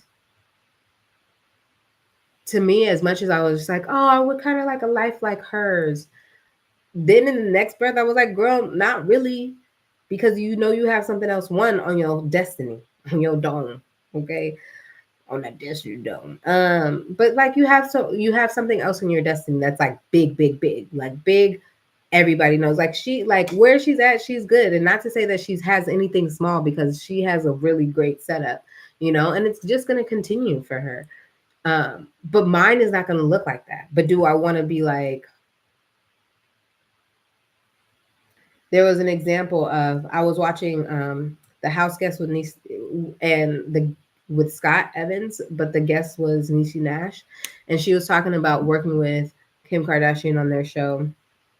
I can't remember the name of the show because I need to watch it. But All's Fair, yeah, I think that's it. Ooh, look, y'all got free promo. Promo. 1, 2, 3, 4, 5 is crazy. Count down, count up. So count down and count up. Let's sit with that later. So Niecy Nash was talking about, she was like, I was more surprised by Kim, and not just because, like of her acting or whatever. She was like, this girl, she was like, I've never seen somebody probably multitask as hard. She's like, she literally has like one baby. This is her example. She has one baby on her lap. She has her laptop open, doing some business stuff. She has her law book open on the side. She has like trying to memorize lines. Like all of this is happening while like scheduling a chiropractor to come in and work on her back in between like a set break or something like that. She's like, Niecy Nash was like, she makes me feel like I could squeeze a couple of two things. Like this girl works so hard, I could maybe squeeze in one or two more things. And I definitely have people in my life like that where I'm like, they're working on this. They have this like different level of work ethic where I'm like, maybe I need to be doing more. Maybe I need to be doing more. But I also am like, I have practiced that before. I've practiced that before. What that leads me to is burnout. So if my goal for the last like year or so, year and a half, has been really to focus on not allowing myself to get to a place of burnout because it was happening consistently. It was happening once a year at least, if not more than once. And when I burn out, it's hard burnouts. They're not like, oh, I'm a little burnt out. No, I get so burnt out that it's like I can't do shit. I can't show up for nobody for like at least a week. And then sometimes it feels like I'm crawling out of a hole for like a fucking month. Do you know what I mean? And sometimes longer. So I'm like, I've practiced overworking myself. What I need to practice is balancing myself, doing the work that I would love to do, that I want to do, that I need to do, and balancing it. Balancing it with taking my walks, balancing it with taking my bath, balancing it with art therapy, balancing it with music, balancing it with vacation, maybe. Like, I had to start being more conscious about scheduling wellness days. As a matter of fact, speaking of, I need to probably look at my calendar now and figure out a wellness day coming up in the next couple of weeks because I've been a little bit more busy and it's been catching me a little bit off guard, a little bit here and there. But not as much as I usually feel at this point. But I feel like there's something stirring up. So I want to make sure that I'm prepared because I definitely feel the energy stirring up. Plus, it's holiday season. I got about to start getting ready for this holiday show. That means I need to train some more. I need to train some more. I need to get my stamina up. Okay. So that means I gotta fit in practice sessions on top of it's holiday show for everybody. I think there's like potentially three new choreography pieces that I need to put together in like a matter of weeks. And getting that scheduling because it's like two sets of duos. So two sets of duos and another person. What is that third one that I'm thinking about?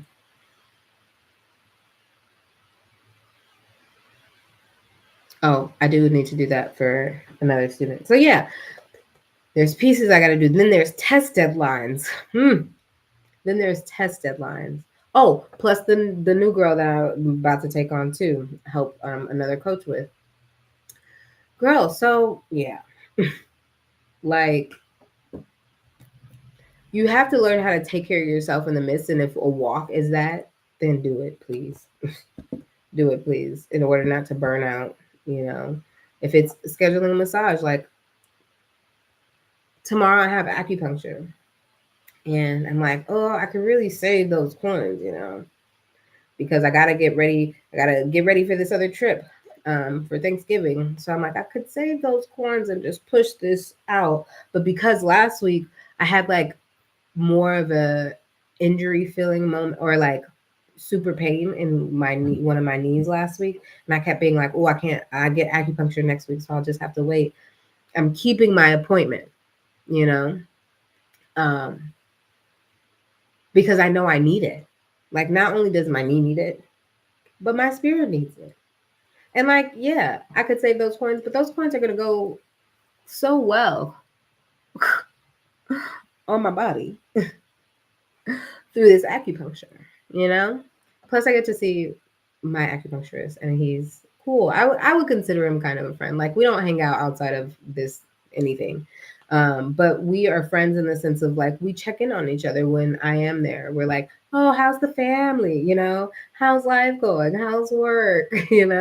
Like we check in a real way. And because he's been my acupuncturist for, has it been 4? That's crazy if it's 4. I'm gonna say 3 for safety, but I'm thinking it's closer to 4. Like, I think next February maybe 4. Anywho, and this is the time of the year where he usually like brings his daughter for her one annual. It's so cute because she only gets like a one because she'd be busy with a whole bunch of other stuff. But her one annual holiday lesson. So there's things to do. There's things to do and people to see, and that's an enjoyment factor for me. And sometimes just talking to people. Sometimes you just need to make a call and talk to people. But anyways, that's a side note. We're at 1:30. We're gonna wrap this pretty soon. We talked about all of that stuff. There's something about diversity. Oh, there's something about diversity that we need to bring up. One, honoring your diversity, whatever that is. Uh, whatever that is. And if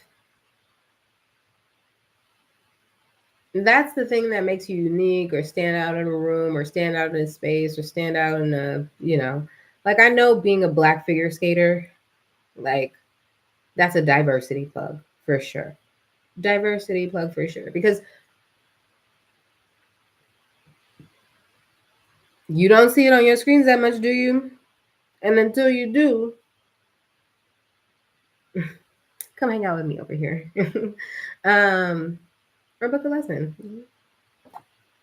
I'm being so silly. That's because I'm getting tired and these pains is killing me, bro. I'm about to go lay down in a second.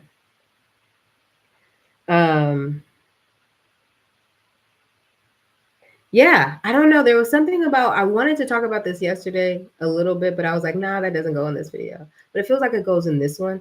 And again, I still don't know how I'm supposed to work it all the way in.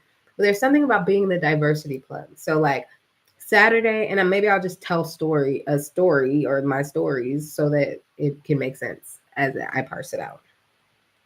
So Saturday, I was teaching and they had a photographer, also a friend of mine, taking photos for, I'm sure, the website. And he's like around me like most of the time during skating school. And I know it's because the color of my skin, to be honest with you. And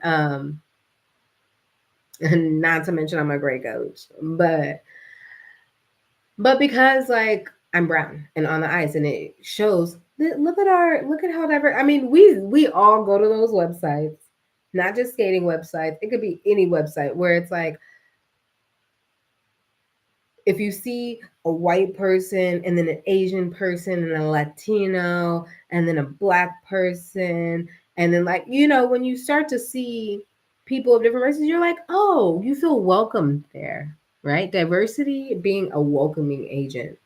That's something. But because that's what the world looks like, the world is diverse. And if we don't capture that, we start to lose sight of the fact that that is the reality. That's why Sandra,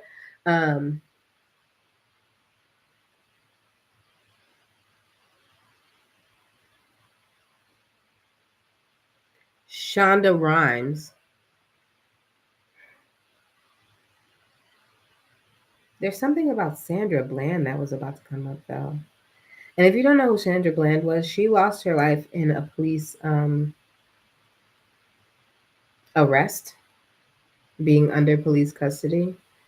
And that was one of those like 2020 like events. Maybe it was a little bit earlier than that, but it was definitely one of those like needing to change America events, right? Why diversity needs to be more, I don't know if it needs to be more widespread, but it feels like it does, or more accepted, or like widespread for acceptance, for it to become accepted to where, and like, I don't know. I don't know. That feels like a lot.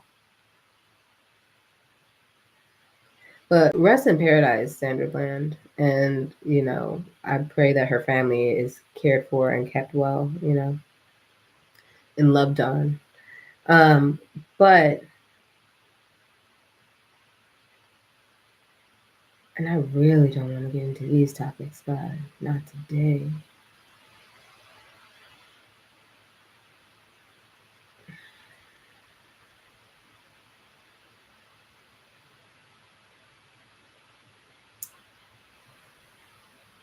I'm just going to move forward, maybe. Nope, I can't. Okay. So, something I want to mention is that, like, because thinking about Sandra Bland, thinking about a Black woman losing her life to stupidity and ignorance and just like hatred, um, misery is just like hard to hear. This is why, like, diversity need, like, it's so hard, like, because this is where the tug of war really it starts to come in. Because I believe in diversity. I believe that there needs to be all people of all colors, of all shades, rocking and harmonizing together. But I also believe in people having spaces where they can be around their own, so to speak. I was thinking about the statement as I was walking today: birds of a feather flock together, right? And that's true. But then they also share space. Like, you are going to see a crow and a little, freaking, what do those call those other words? I don't know. Like, you're going to see a crow and a seagull in the same space, right? Like, you can share spaces. So I see the value in both. I see the value in diversity, and I also see the value of having something that is a little bit of your own, because people, like, in this race world that we live in, right? As much as we can be like, oh, take race out of the equation, we're all individuals, and I feel that. But at the same token, that's not how everybody is going to be rocking when they see me. When I walk into certain buildings, people are looking at me a different way. They're not thinking, oh, this is just an individual, because if they were thinking that, they wouldn't be following me. I don't look like somebody who's about to go steal no shit from them. Outside of their assumption of my color of my skin being people who do shit like that. But that's an assumption of my skin color. That don't got nothing to do with what I look like. There are plenty of people where I'm like, you look like a shiesty one. And it could be any color of the rainbow, let me tell you. And then there's other people who just look normal and you're like, great. And granted, you can't always judge a book by its cover, but when y'all not checking on these other ones like that, I bet y'all are judging a book by its cover. So, anyways, bringing up Sandra Bland made me think about, I just watched this documentary on Netflix or whatever. And I think it's called, like, I'm a Good Neighbor or something like that. And I'm going to spoil it. It's a, like, documentary of something that happened only a couple of years ago. This was like in 2022 and 2023. So 1:38 on the clock. This was only a couple of years ago.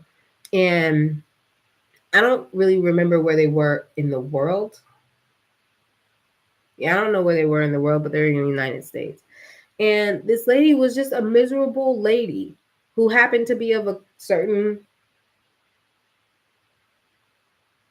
descent. But she was just like one of those people that I feel like old and lonely, don't really have anybody, but like also probably dealt with so much trauma. And there's so many people who are alone. That's like another thing that I just like, how do we help these people that feel alone? One of my things is like these videos. I just pray that anybody that feels like they're alone, that they don't have anybody, I hope that you're watching my videos. I hope that you're watching my videos to know that you're not alone. You're not alone. You're not alone. I'm here with you. Drop a comment. Say something. I'll chat back. I'll chat back. um, but be nice. When we only do cool stuff over here, you can't get blocked. Okay. Um, but if you are just like somebody who genuinely just needs more human interaction, like reach out to anybody. Go take an art class. Go to a coffee shop. Log on to this good old YouTube channel and start a message. We start a dialogue with somebody, you know. And you'll be surprised at how many people are willing to support other people. If you drop in the chat, like, hey, I'm going through a hard time, or I feel really alone right now, there's somebody who's going to be in those comments too and be like, don't feel alone. You're seen. I see you. You're not alone. You're seen. I see you. And sometimes people just need that. Sometimes people need a little bit more, but I really hope that you come back here some more to enjoy and share this space. And, once I start to get into these like retreats or events, whatever I hold, I hope that you're able to join me and meet more of our tribe, and as this tribe continues to build, I hope that you guys communicate with each other, because really, like, this is supposed to be a network. This is a network. Not supposed to be. It is a network. So, watching this video or this show, the lady was like just not happy, and so she would complain about all these kids, or these kids that would play in the lot that was next to hers. And because it was a big lot, and because they've already been doing that for years before she even got there, she would just yell at them every day, and like to a point where she was calling the police on them, and like often, to where the police were like, oh, we're going back to this place. We know that she's an issue.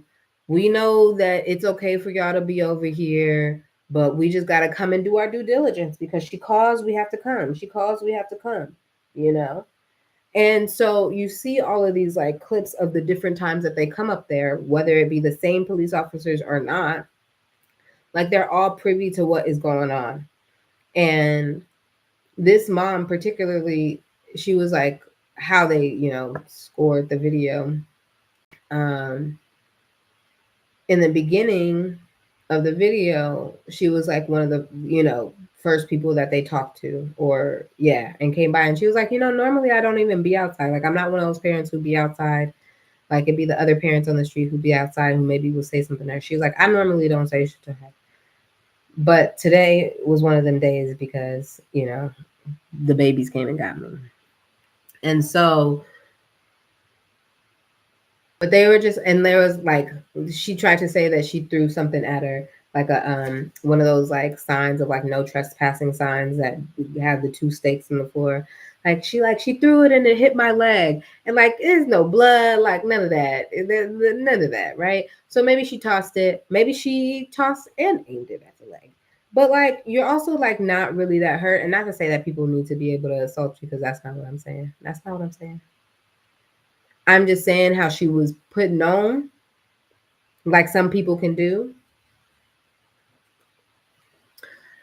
How she was putting on, even the police officers was like, okay. And now it's a he said, she said.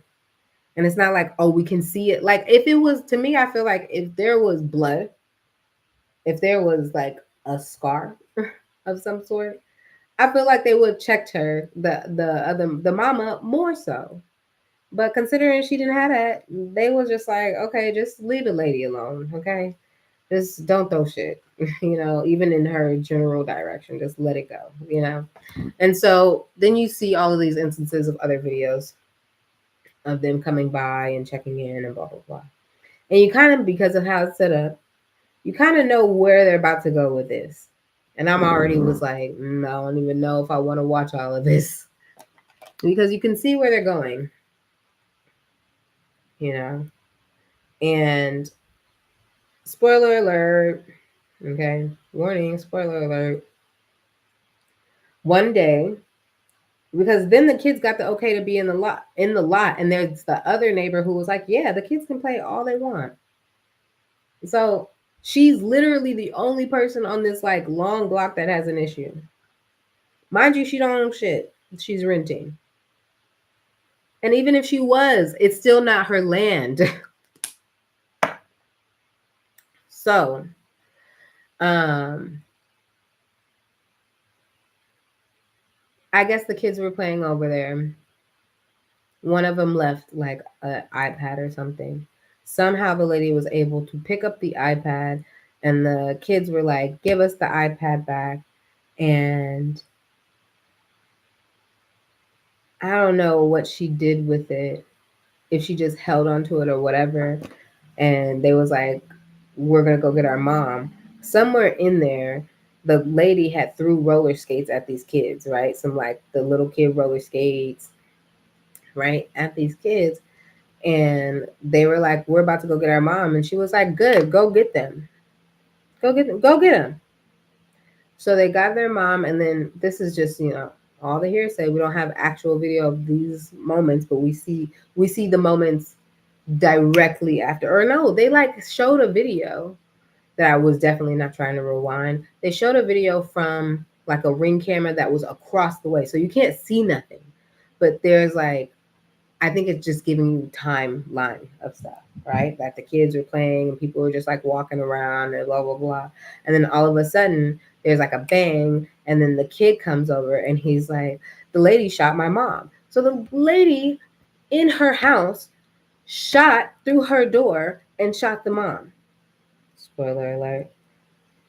This mom lost her life and had to leave behind 4 babies because of somebody's stupid ass hatred, non-traumatic, healing self. Like, you needed to do some healing, or because they were alone, because they were in misery, like did some crazy off of the wall shit, right? And like, also, I think this lady was partially mentally unwell. She was mentally unwell because it was hard for her to even figure out how to gain a level of remorse for anything. She just like was just not there. And even if you fast forward through that show, at the end when they finally were like, because I don't know how, this is how you know it'd be some fucking fuck shit in the justice system sometimes. Fuck shit in the justice system, because that state is a like protect your ground, yeah, laws or something like that. They didn't actually fucking arrest that lady. So the other lady died damn near in front of her kids, right? I think she still had a pulse when they put her in the ambulance, but barely. Her freaking last moments was being laid out in the middle of the fucking grass with her kids around her. And especially the 2 boys that was like in that whole situation. Horrible, horrible, terrible, deplorable.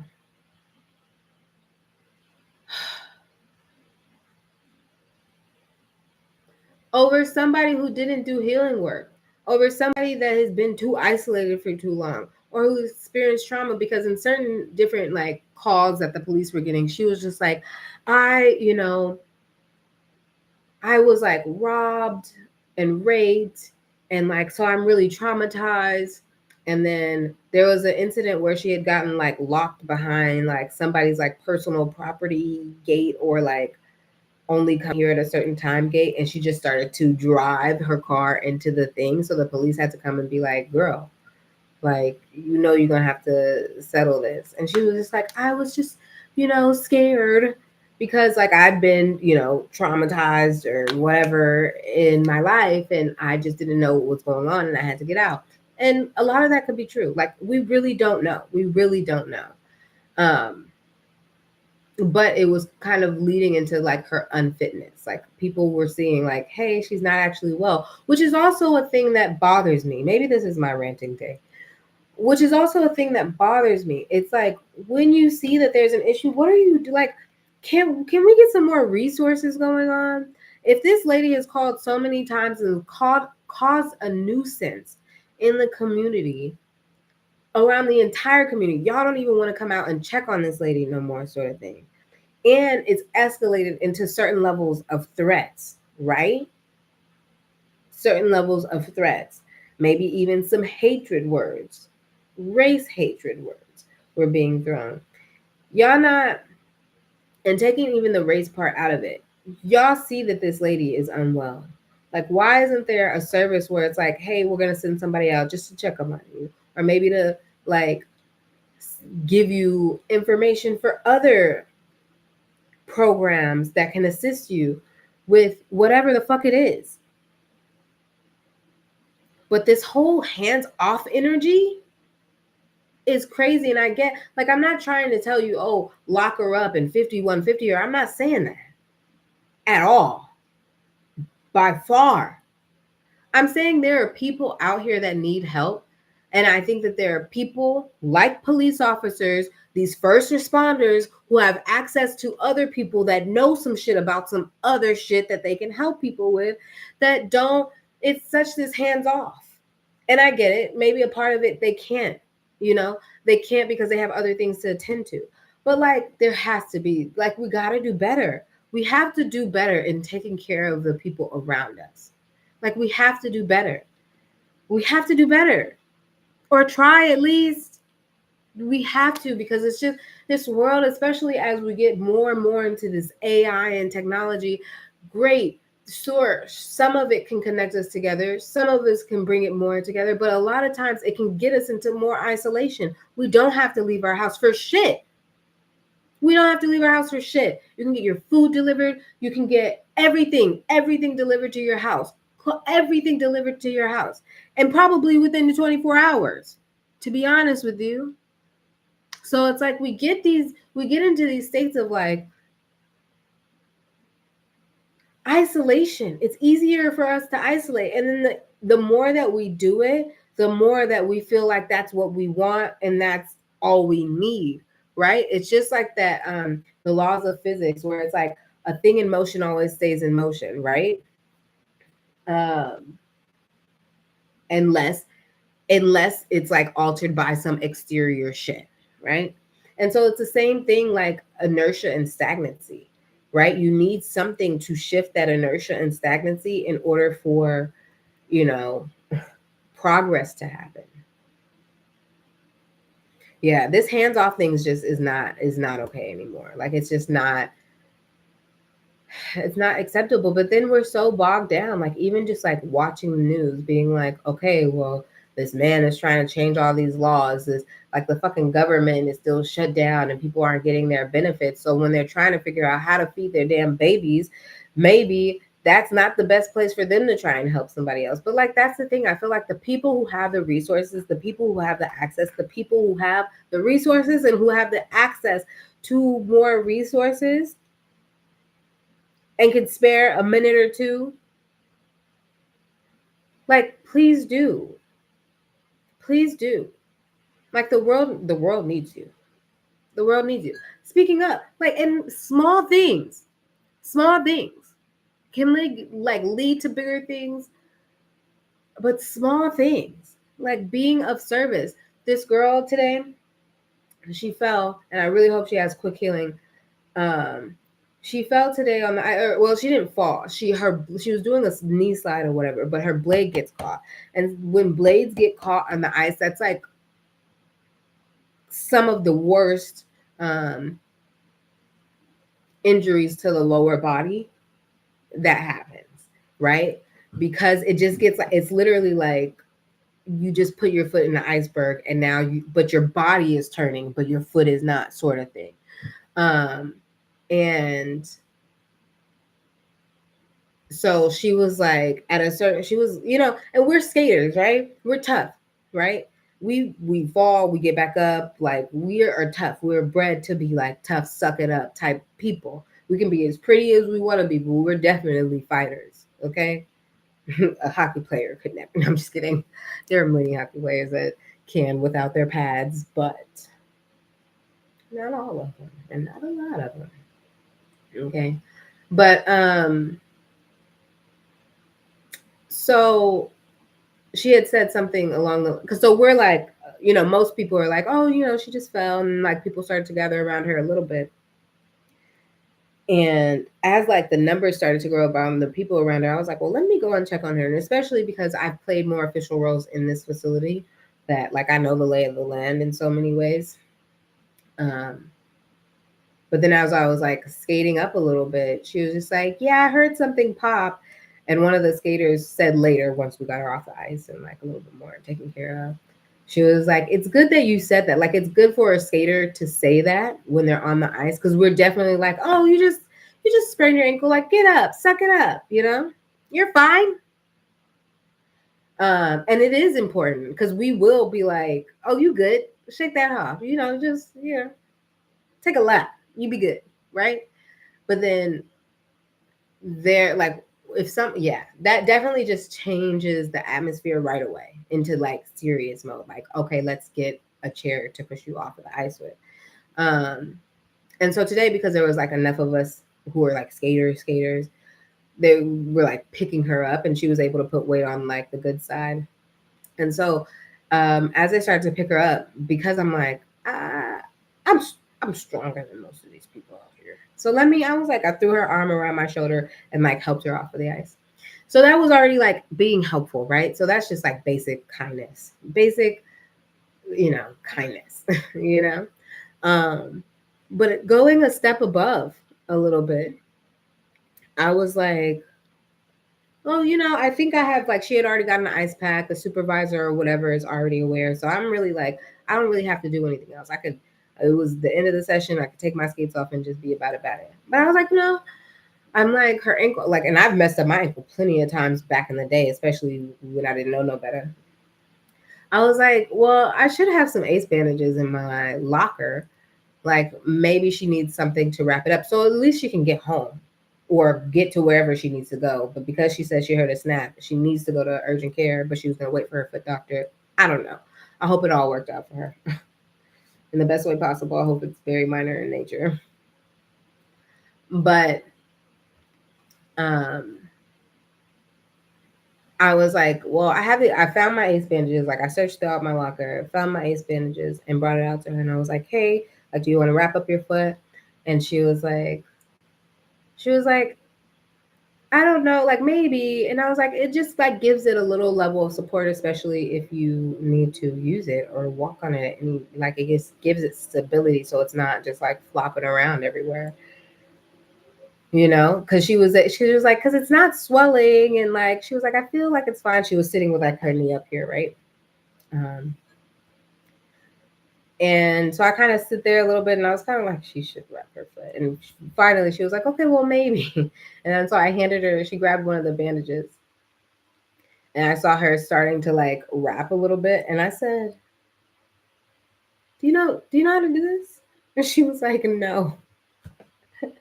Mind you, we're like pretty much the same age. She may have like a couple years younger than me, but we're like pretty much the same. Maybe she's like generously younger than me. I'm not sure, girl, because I be feeling like I'm in my 20s sometimes, so I really don't be knowing.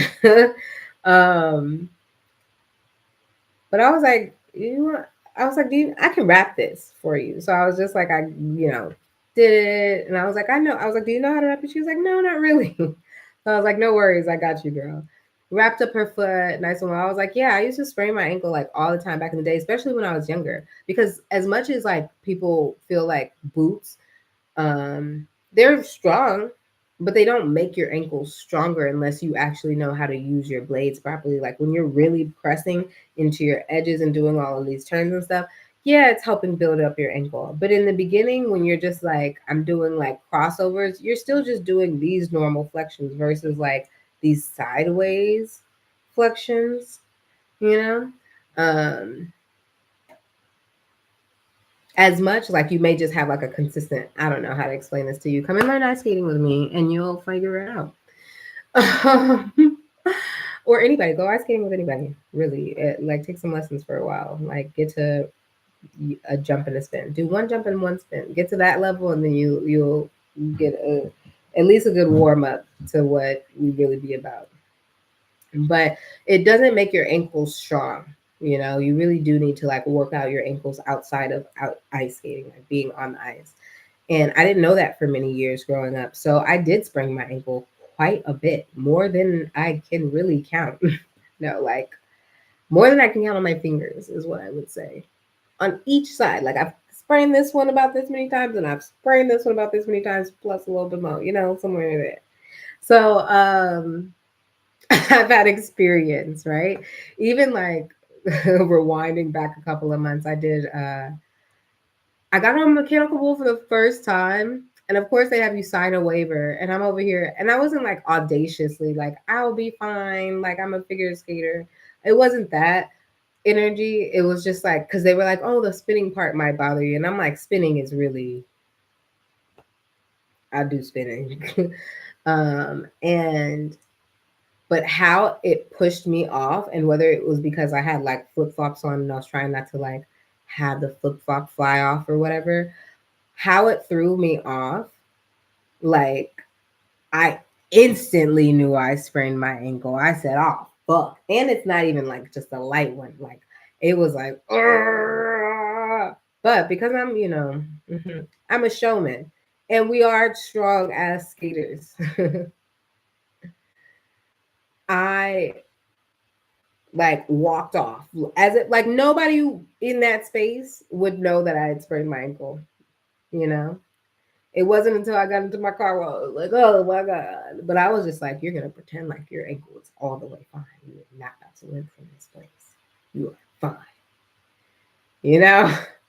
But even that, I had some level of security within myself because I've sprained my ankle so many times that I know that like that sort of sprain could have taken a lot longer to heal had I not known how to take care of trying to heal ankle sprains. And it recovered pretty fast because I wasn't sure. Like it was such a bad sprain that I was like, I have to teach 20, 21, 21. I have to teach and 111 or 10, 11 on my clock over there. We've got some good numbers too going on. Um,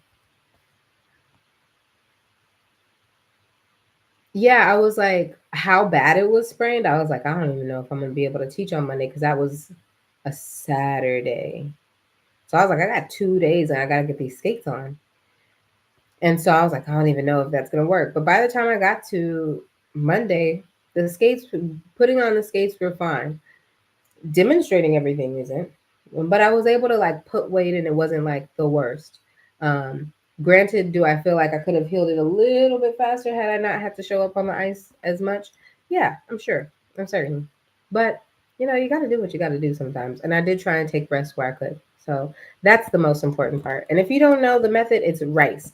Rice is a method for healing these things, these, minor sprains.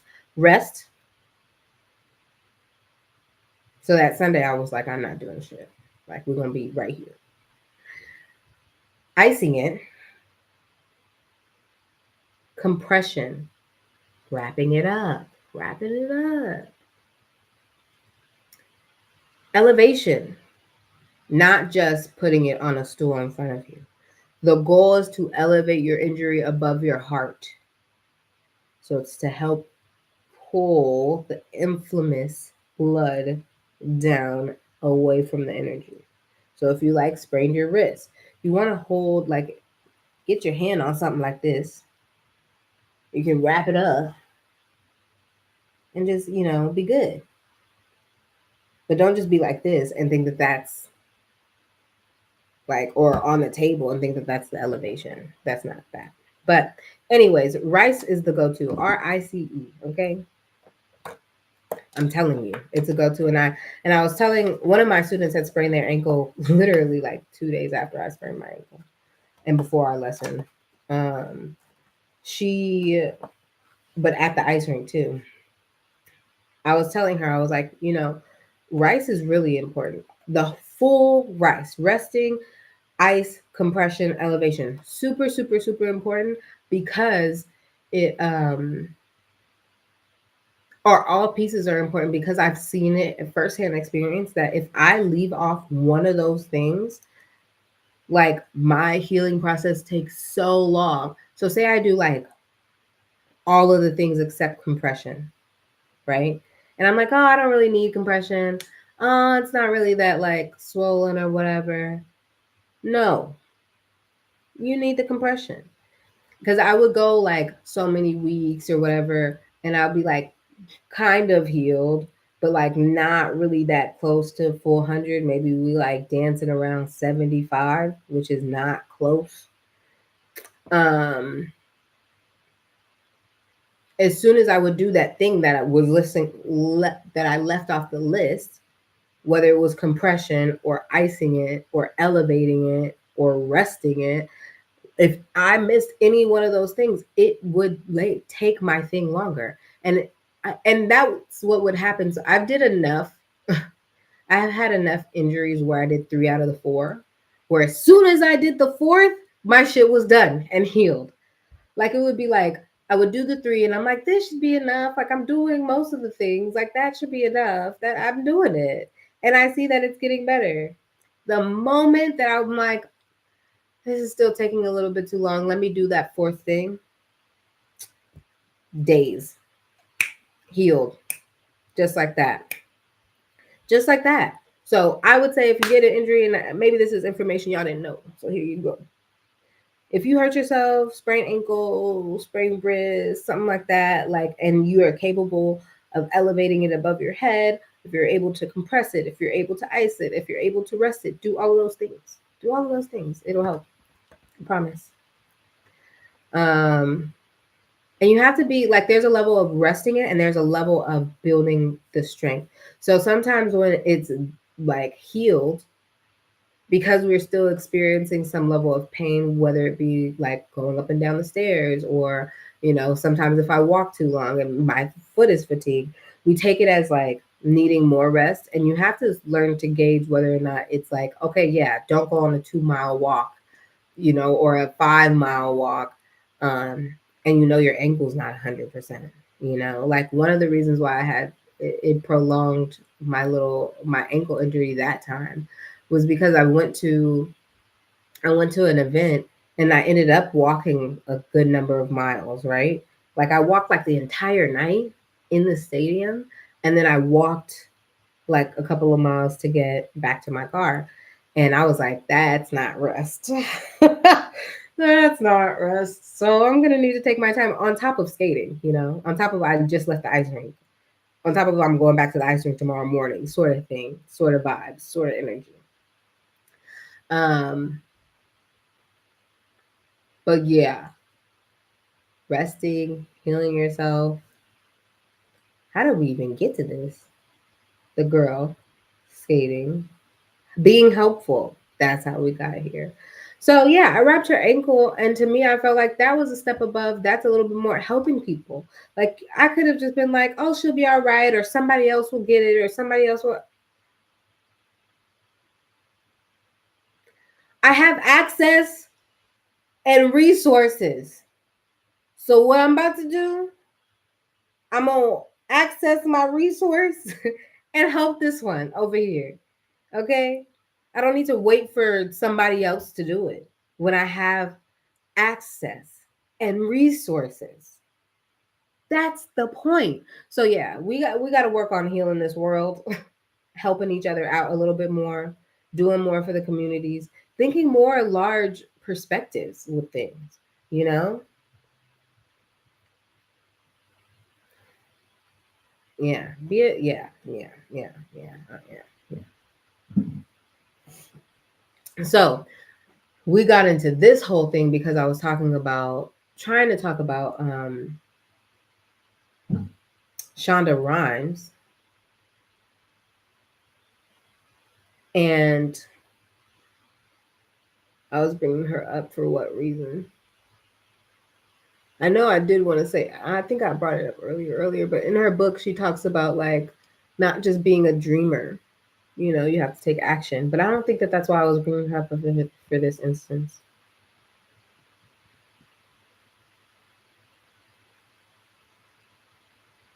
Ten 19, 119.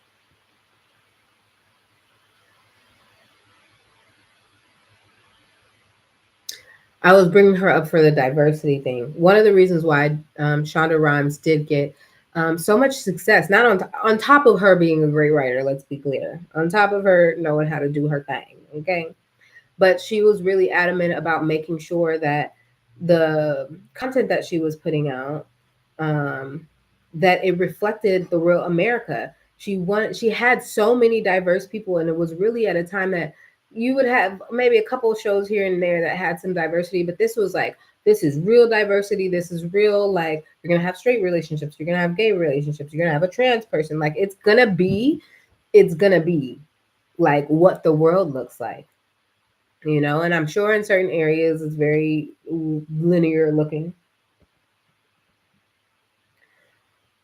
but when you get into like the real America, to me, it's going to be diverse. It's going to be diverse. And even if you started to think about, like, it's diverse. Anyways. So, girl, these pains is crazy.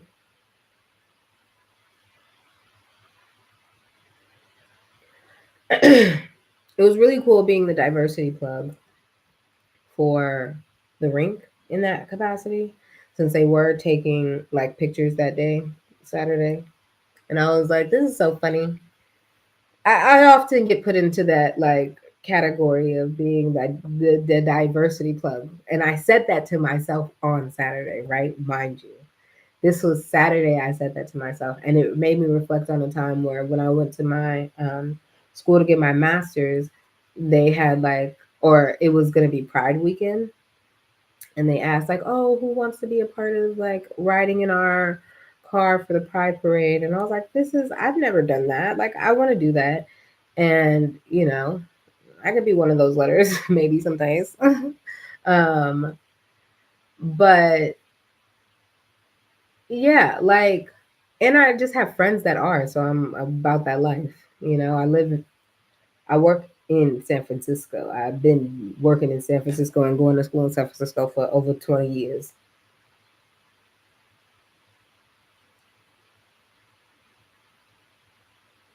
Or at least visit in San Francisco. Look, I'm San Francisco adjacent. So we're used to diversity. We're used to all types of people, okay? And unless you want to live in your little bubble, but whatever. So even in that, like, I ended up having like my photo on their website for like at least a year and a half. And I'm cute. Like, let me just add that in. And I'm cute. And I looked so cute that day too. I like, my goal that day was to be the sun. Love that shirt. I need another shirt like that. I need more shirts like that.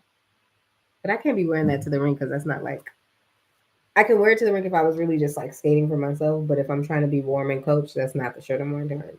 But it was like it was like it was a shirt that had this, but it also had one of those like cutouts, so I could like have things that was like some ruffles that were on my thing. But it was just like bright sunshiny yellow.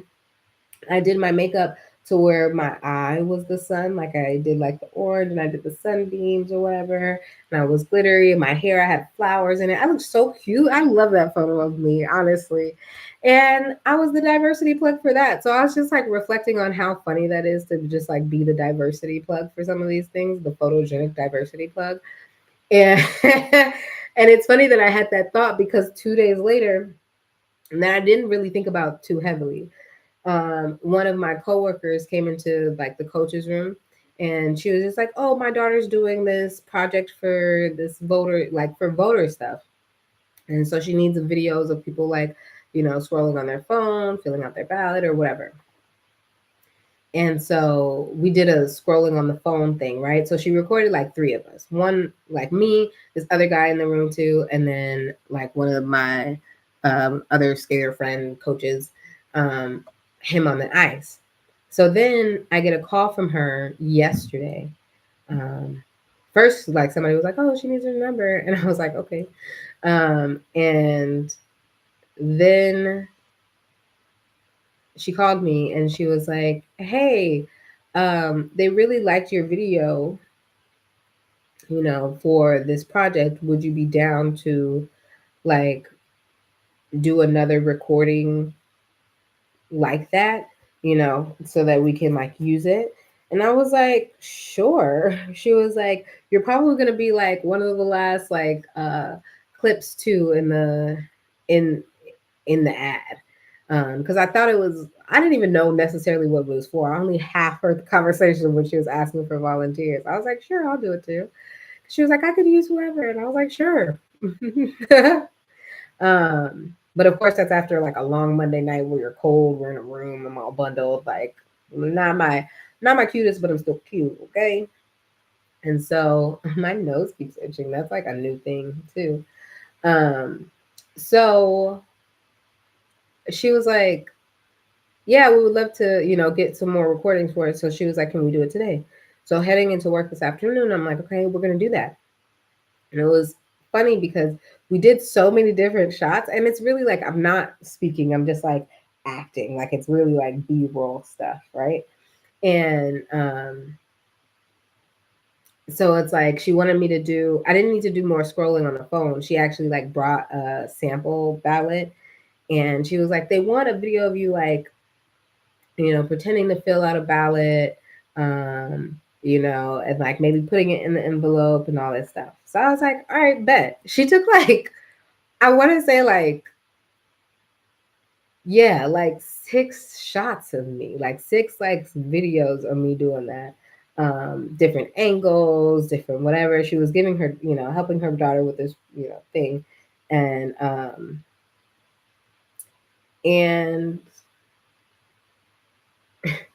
yeah, helping her daughter with the project. So I guess I don't know if she works for that. Like I literally do not know that many details about this about this thing. I just know it's trying to promote voter like doing your ballot online and or in person or whatever. Like just vote, right? It's about voting, which I believe in. So I was like, all right, bet. All right, bet. And so then today she was like, "Oh yeah, that was so cool." It was so funny doing it too. It was such a random event to do, or a random thing, task to do. And then she was like, "Yeah, they actually may use this. They actually may put this on TV, not just not just on Instagram." To me in my head, I said, "Sounds right." I thought it was gonna be on TV low key, anyways. Like I literally, when I did it on Monday, I was like, I feel like this is for a project. Like it could have just been for a school project in my mind because I didn't know her daughter, none of that. Like how old she, and I know her daughter was a little bit older, but I'm like, I don't know, maybe it's a college project or something. Um, but I guess she works for somebody in more official capacity enough to where she's like, yeah, maybe on actual commercial. I said, sounds right. I am meant to grace people's television screens, okay? I am meant to grace people's television screens. It's just fact. Their computer screens, their phone screens, whatever screen. I'm meant to be on somebody's screen. I've known that since I was a child, okay? That was something that like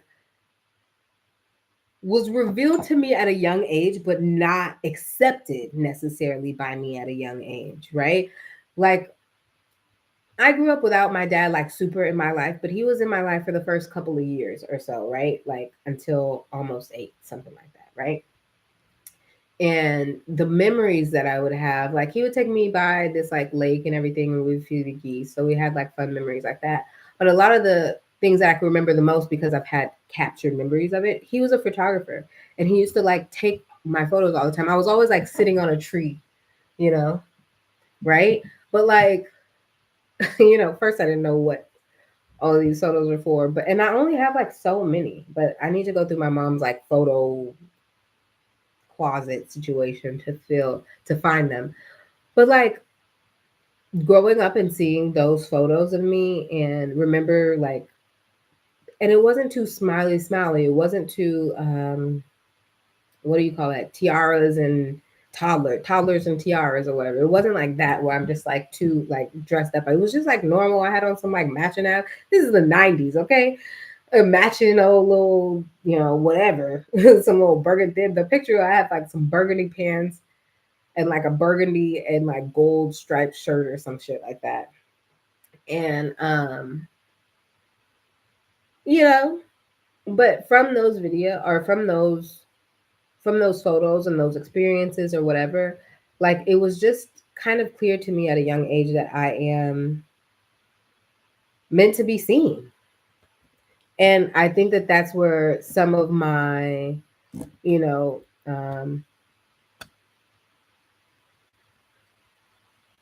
my journey was, I think we all have to come into acceptance. My nose is hecka itchy, bro. Come into an acceptance of who we are. Um, but it may feel uncomfortable because for years and in so many different instances, I have been trying to hide myself. I think even a part of gaining weight and like keeping weight on for so long, a certain amount of weight that I didn't want on me for so long, was a part of like trying to not be seen. You know, like if I'm bigger, people aren't going to pay attention to me because they only really want to look at these skinny people, right? Um, and then there was even points in my life where I had become like more tomboy masculine and hoodies and stuff because I didn't want to be seen. I can cover myself up if I wear this hoodie. Now, don't get it twisted. I love a good hoodie still to this day. But I had to learn that too. Like, as much as I like to be like boy and covered or whatever, or baggy and whatever, I have a sporty side to me. I have a girly side to me. And really, I like to mix all of that together. You know, I like to mix it all together. I like to be cute and sporty, girly and rocker, like edgy and soft and gentle and sweet, whatever, all of those things, right? Um, so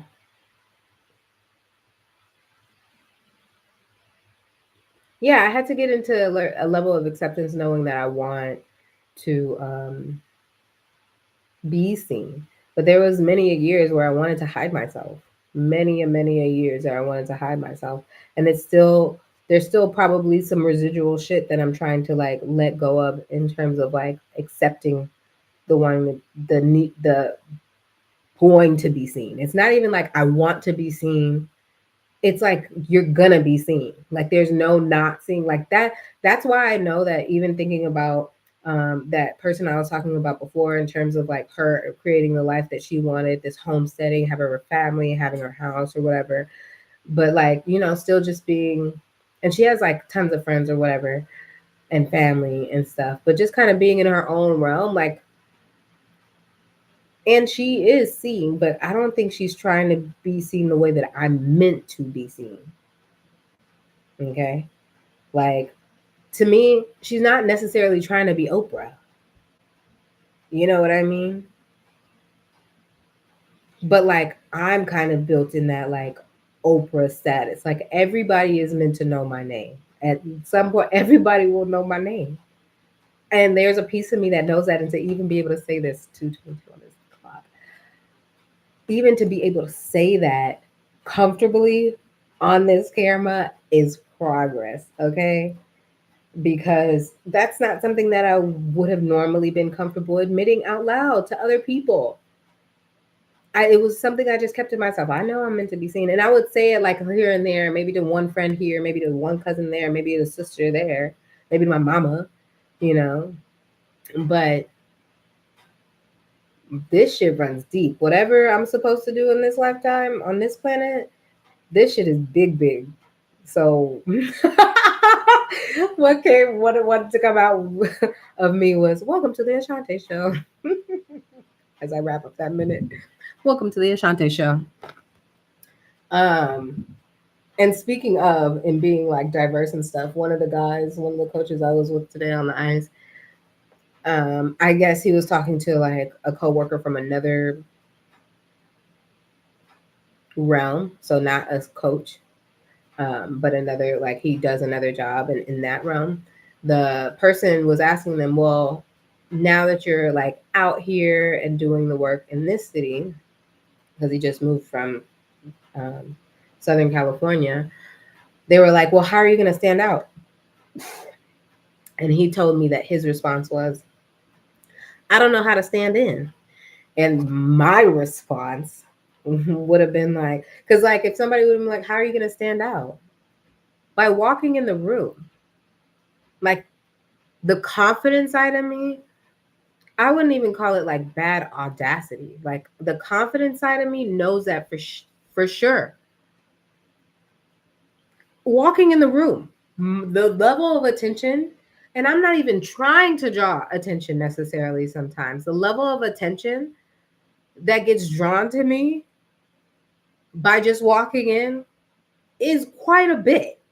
Everybody low key wants to be my best friend. Everybody wants to be my friend. And if they don't want to be my friend, they're definitely a fan.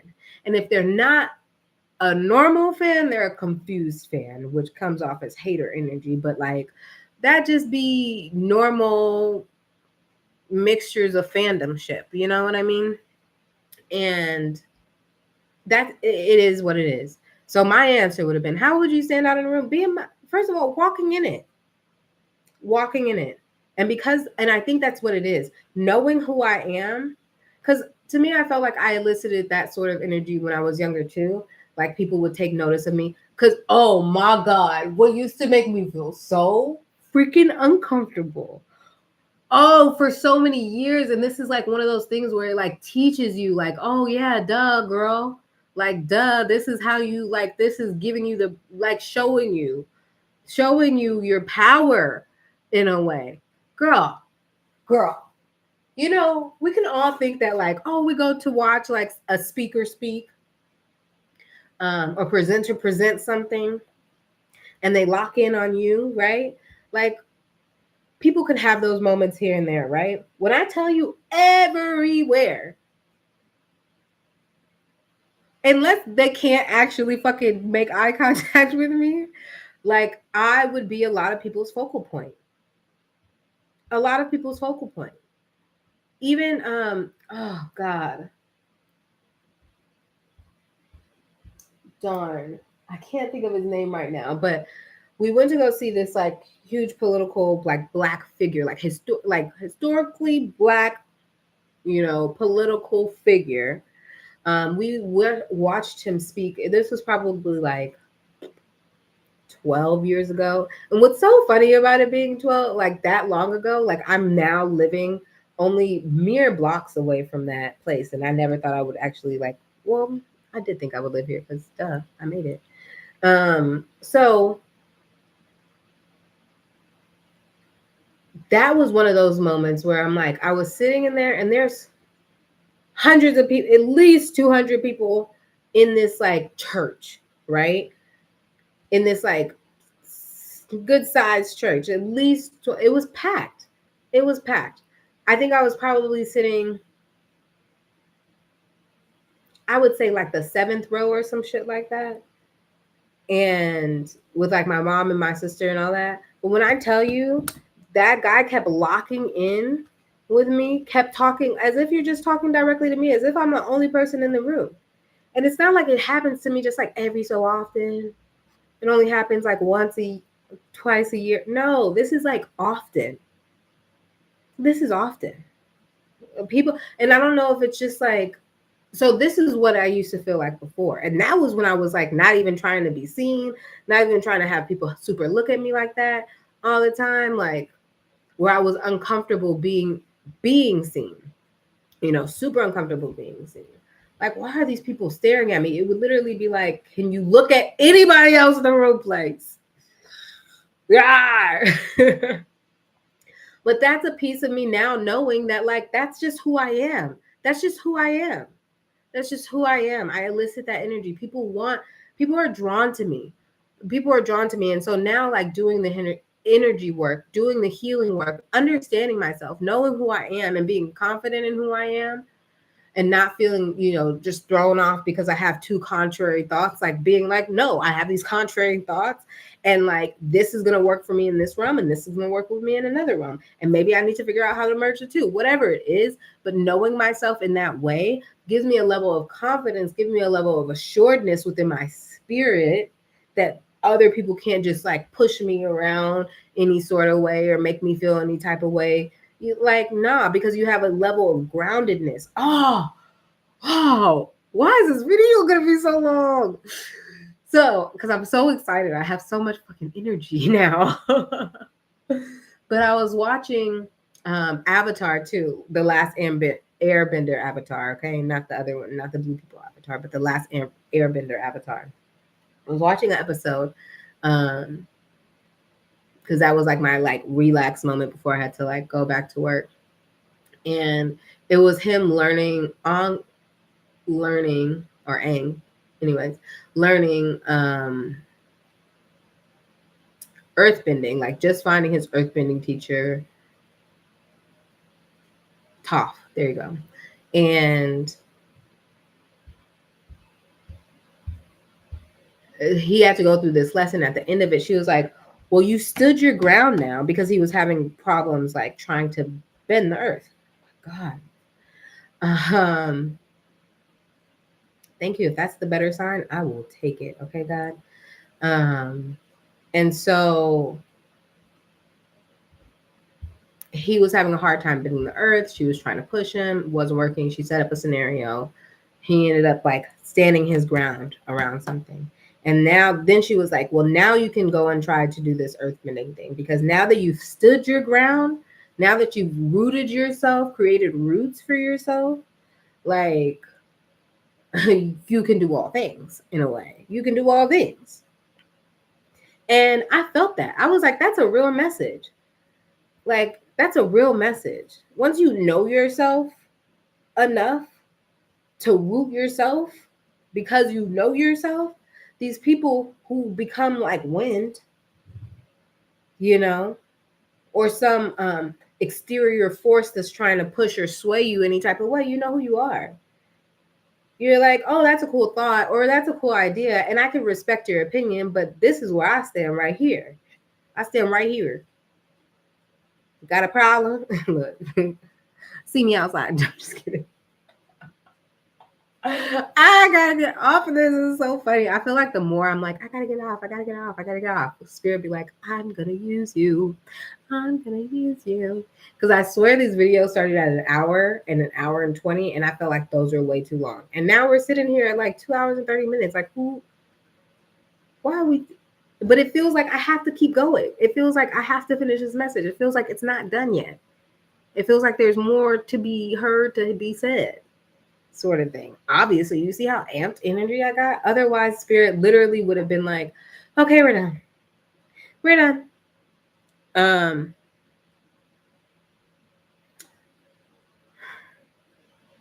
So yeah, we got there from talking about being the diversity club. I think that's so funny. And being seen. And being seen. Being okay with being seen. And being yourself. The more that you know yourself, the more you can be yourself, and the more you can express yourself. And people are drawn to people who express themselves. Matter of fact, that was like one of the things that I had to learn. Instead of like carrying a level of like jealousy, oh, this girl, or oh, these people are getting all this attention and blah, blah, blah. I had to start to look at like, why is it that I long for whatever attention they're getting when this person comes into the room? And a lot of that stemmed from, or why do, because I don't think jealousy, like I feel like there's a different word for jealousy. I think it's just admiration, but it can be confused with jealousy when people don't tell you how to process admiration. If you're used to watching people process their admiration through the lens of jealousy, then you think that you need to operate or move from a lens of jealousy. And then it makes you think in that way versus understanding that you're really just trying to appreciate the gifts and the qualities that you're seeing in somebody else. And so I had to look at that and being like, well, why do I feel this way toward with this person, or being like out with this person, or what energy they pick up from other people? Like, why do I feel this way with this person? Why do I feel this way? Or what is it bringing up? And I was like, what are all the things that these people have in common with each other? And what it came down to for me was that they just were they were just being themselves. They came into the room and they were themselves, whether it was like silly, whether it was loud. Because sometimes you think that like, oh, I need to be silly, or oh, I need to be loud. But it's like a piece of me is like, yeah, I can be silly and I can be loud at moments, but my silliness is not their silliness. My loudness doesn't necessarily look like their loudness. And maybe I don't want to do it as much as they do it. Maybe I'm different. My seriousness is a part of my personality. My seriousness is really like a part of my personality. But I could also be hella silly, and I could also be so non-serious sometimes, So it just depends. I think that gives you like flexibility and range.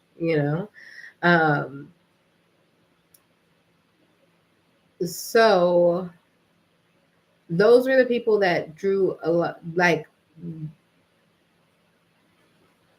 I started to realize that I just admired people coming into the room and being themselves.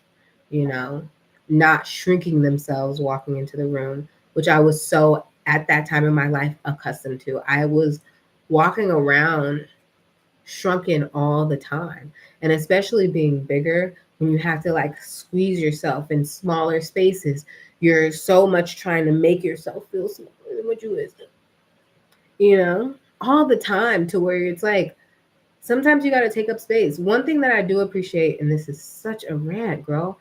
One thing I do appreciate is watching these TV shows sometimes and having, people of a larger size. And especially, I like the ones who are, I was watching the show and this one actress that I like, but even like, let's go to, what's her name? What's her name? What's her name? Melissa McCarthy? Anywho, anyways, you can pick any person.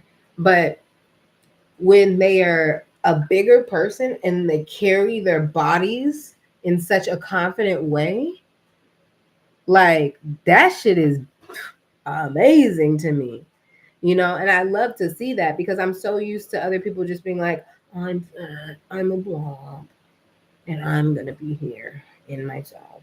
Even if they weren't trying to shrink themselves into the tiniest person on the inside, they were just like mopey and down and not bold and beautiful and loud. And like that's what I wanted. I wanted to be bold and beautiful and loud, no matter what that looked like. And so I had to learn to grow into that. I had to learn to, learn myself. I had to learn what I liked. I had to learn, what I like to wear, what looks good on me, how I like to express myself. Instead of like people would never, the fact that y'all could, I will come on here and I will sing. Do you know? I've always had a voice. I'm like a ballad singer. My this good old do me good justice throughout my life. And throat chakra, throat chakra, um, has done some good stuff for me in my life. And where was I going with this? Being a singer, because there's something else I wanted to say around being a singer that's for the update part. Um, yeah, because this is crazy. It's like we're about to go until 11 o'clock. Is insane.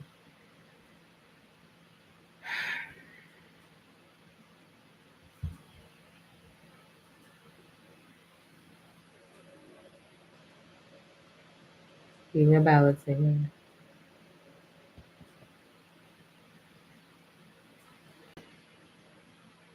Shrinking myself. So always been a ballad singer. Always had a good ear. Always could sing some Mariah Carey, some Whitney Houston, all that stuff. Would I let people hear me sing it? Very much so, no. Like my mama and my sisters. Like, and I grew up in choirs. So it's like I would sing when I was singing, but I would never, oh my God, I never, and it's not that I didn't want to do solos. That's the thing. It's like in my spirit, I can say, oh, I never wanted to do solos. That's a lie. That is a lie. I actually did want to do the solos. I was just too fucking chicken shit and too like in myself of not wanting to be seen that I didn't want to allow myself to be seen through just my singing either. And I had a whole traumatic, and it's not like crazy traumatic, but like trauma is trauma. And it wasn't like somebody, trauma looks different. Trauma has so many shades, has 1,000 shades. Trauma has 1,000 shades, a billion shades, really. I would go with a billion. And, you know, you never, I think it's so funny that when you're growing up, those things that people make fun of you for sometimes, even the little teases here or there, first, you never know how much impact that is actually making. But two, like usually it's coming from like people who are like, you'll see a ton of models who'll be like, oh, people made fun of my gap or my freckles my entire life. But that's the thing that makes them money. Like that's the kind of idea around.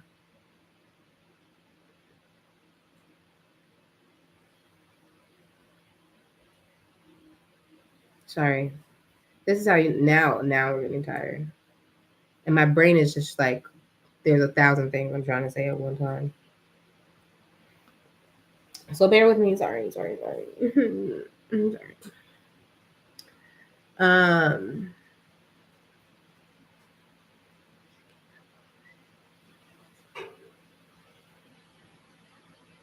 yeah, I don't know. I just was trying to shrink myself in so many different ways.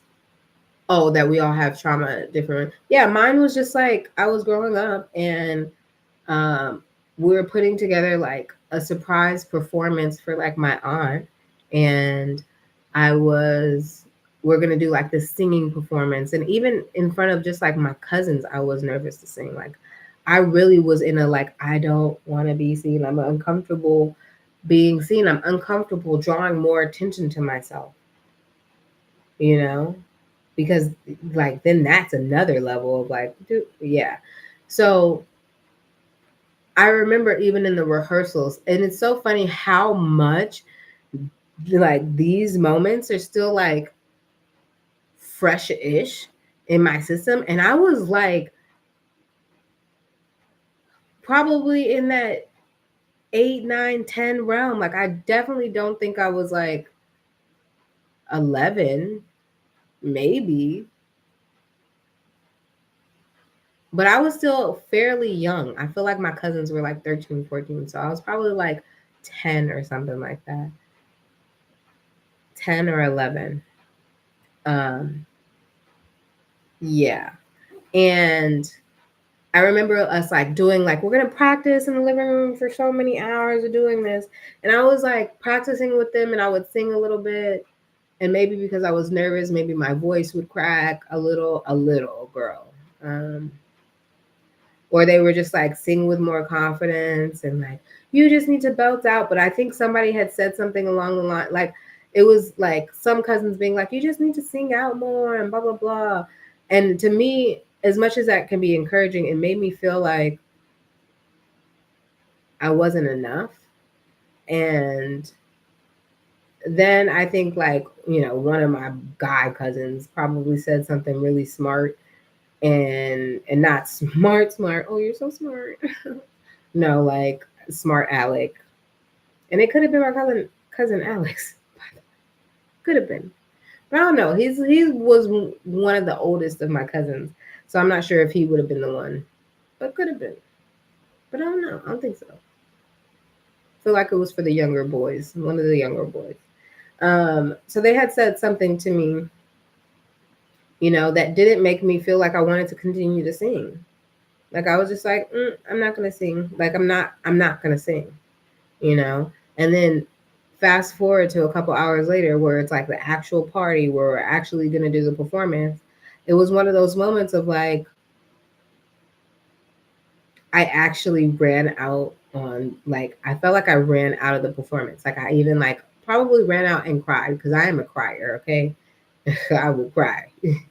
And that, like, even like saying this story, I'm like, it's pulling some things up. And granted, I've gotten past a lot of that, but I haven't like sat in that all the way, you know, for a while because I feel like, you know, so many years ago, I've, you know, worked on that healing. Like a large part of like my journey, even in the wilderness rites of passage too, was sharing my voice, was using, or some of these retreats was using my voice and sharing my voice. Like a lot of my, my master's healing work, I use even my last, what our final project, we have to do this whole, um, like performance presentation situation. And it's like unique. It's not just speaking. It's not just telling you what you learned or what you're wanting to focus on. It's like really giving more of your story. And for me, like singing and finding my voice and letting it be heard was a huge part of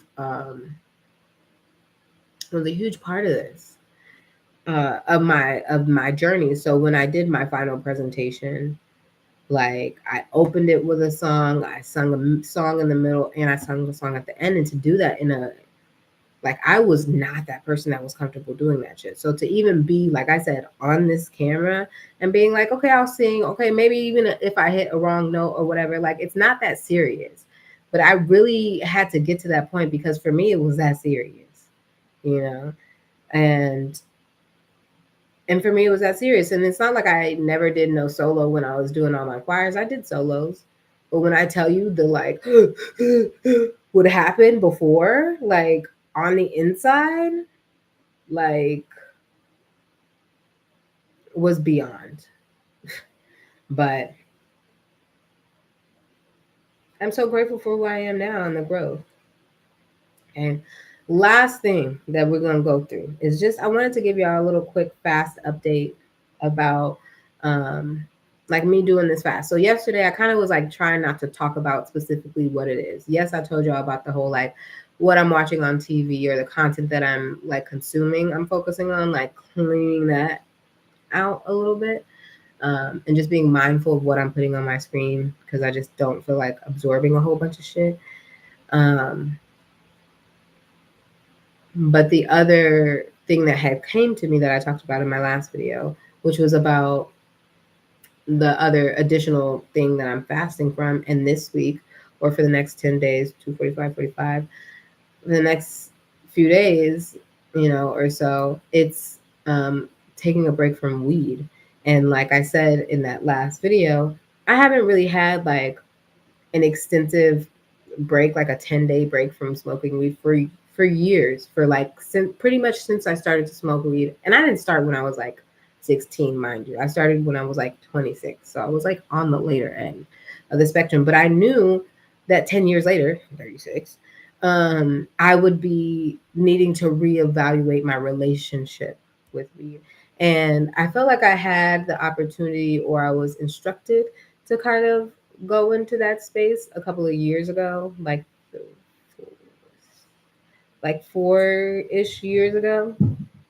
Um, but in the time frame that they told me to do it, and I was like, I don't know if this was gonna work for me because it was like peak holiday season. It was like peak holiday season. Like this is like the week before Christmas, and God was like, maybe don't smoke until the new year. And I was like, first of all, you need to prepare me for this, okay? Because there's too many celebrations. I'm too in the libations of it all. Like, so I like tried to, lighten my load then, but I did it. And then, there was a shakeup within my family at the time that I was supposed to be wrapping up that thing.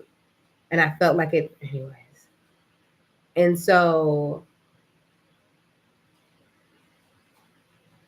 when that shakeup happened in my family, I kind of felt there was a level of guilt that I felt like I had because I felt like either one, I could have been more privy to what was going on, or just like tapped in,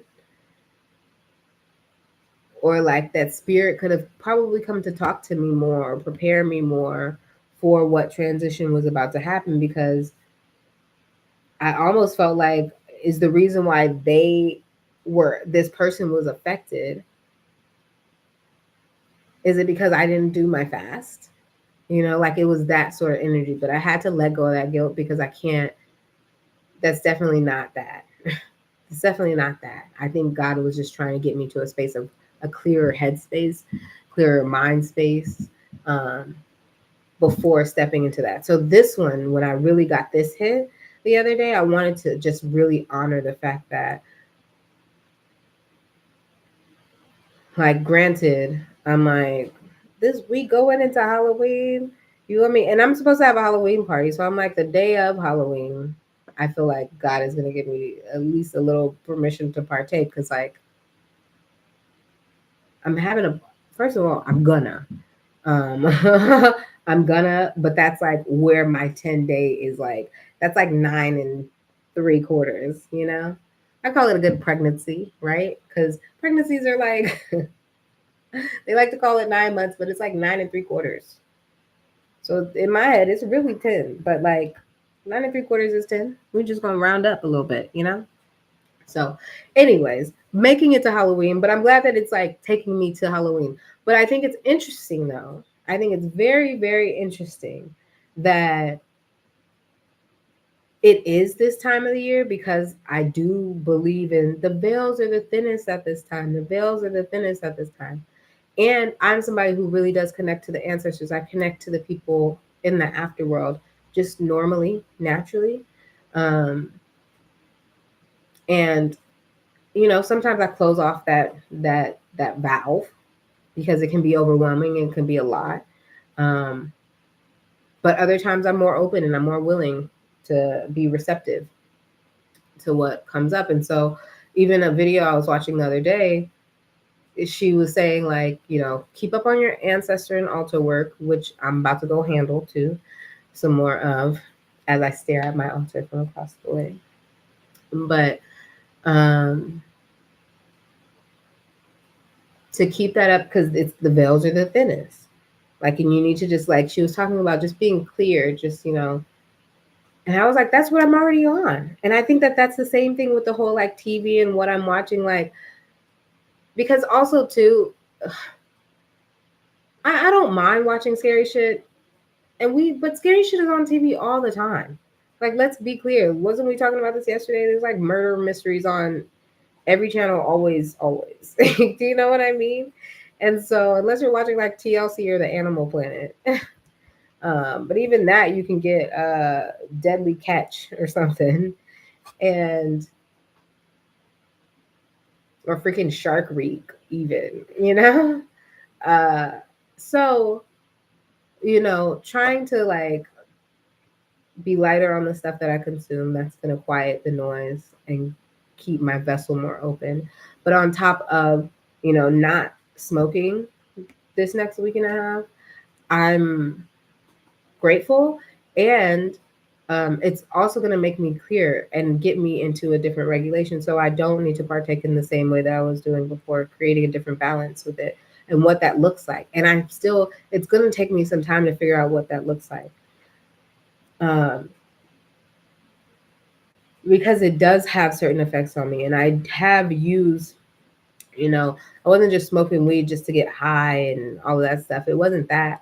Like, granted, I'm sure that naturally becomes a part of it. Because who's somebody who has a drink that doesn't want to feel a little tipsy every now and again? Like, everybody wants to just get right to the edge. You want to find the sweet spot. You know what I mean? You don't want to get to where you're like comatose or dancing on tables, unless that's the day that you do want to go and dance on tables. When I go to Vegas, look, listen, we're gonna do what we're gonna do, okay? And I'm not here to judge. Let's be clear. But so with the weed thing, but it was really a part of it. Like, when I first started to smoke weed, it really helped with my depression. It really helped in it. And ironically enough, to say that it has the rap of like, oh, you're going to get the munchies and you're just going to be eating everything in sight. Like, I don't really do edibles. It's just like not really my shit. But in the space of me like experimenting so many years ago, I was like, well, let me try an edible from my friend who like smokes. So I should have known that it was going to be some heavier stuff. Okay. Um, but that had me like that was a whole night that had a whole story attached to it. But mind you, the next morning I wasn't going to work like that. I was supposed to be on the ice at 7 a.m. and that was definitely not the case. So I took the morning off. I woke up at my sister's house, and at a certain point I had to get to my house, right? um when I got to my house, I remember still taking like the day, and maybe I even took the afternoon too, because maybe I didn't have anybody in the afternoon that day. But I remember laying in my bed and watching TV, just whatever show, and and I'm still like low key like high, like I feel, and it felt like I was just like trying to break out of this cycle, like I was in this, and I feel like I was just trying to find the road to get me off. for different topics. For different topics, it was like a lot of stuff going on that day, but it was so good. um, but watching the commercials that day, there was like burger commercials, pizza commercials, all that stuff. And generally before, like pizza commercials don't really like all the way do it for me, you know, because I wasn't a huge pizza person, but a burger, okay, some pasta, okay, I would be all about that shit, you know.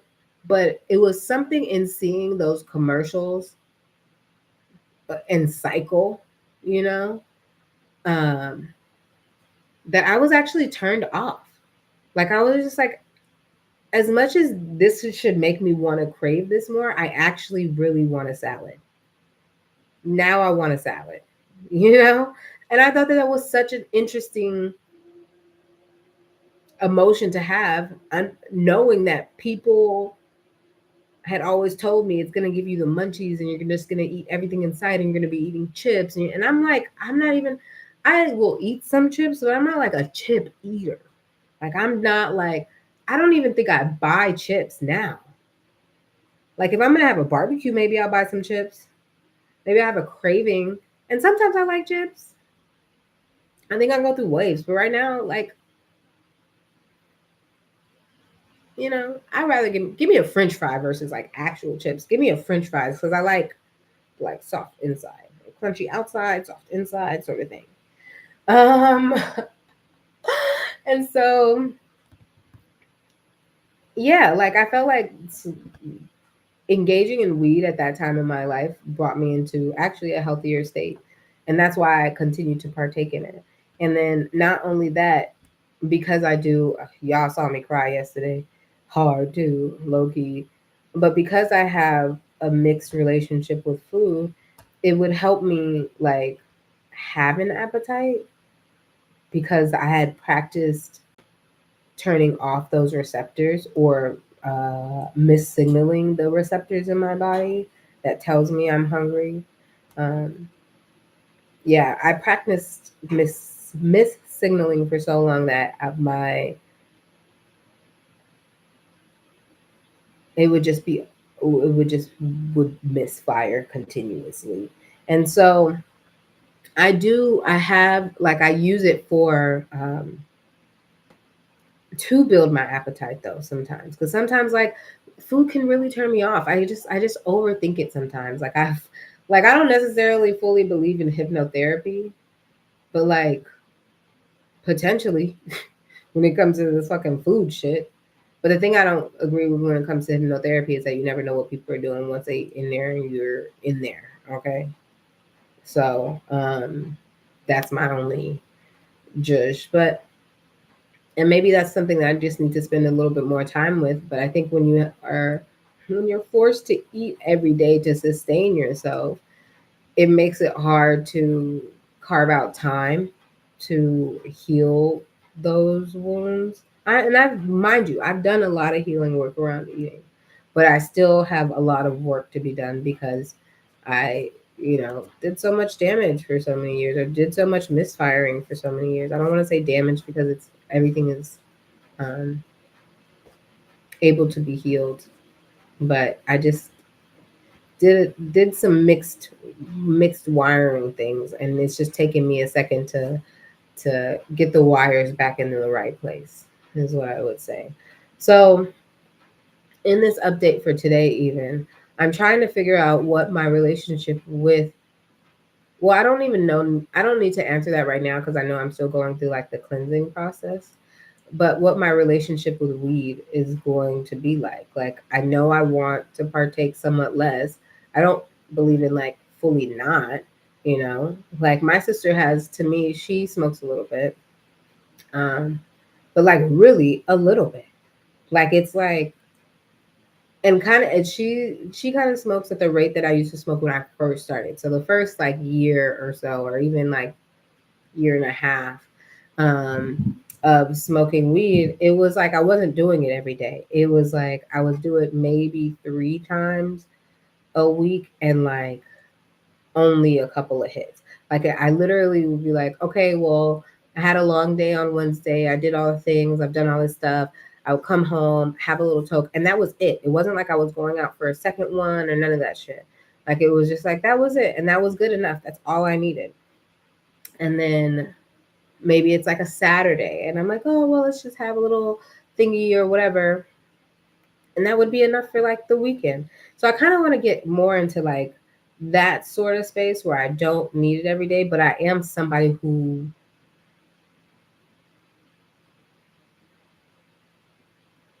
can create a habit really quickly sometimes, even when I don't want it to necessarily be a habit, especially if it's easy to create or partake, whichever one it is. Um, so yeah, I just wanted to be. I wanted to be in a different state. I honestly still don't think like when you compare me to other like weed smokers, like most people smoke more than me still. Like I'm consistent, but I still smoke less than most um, that do smoke because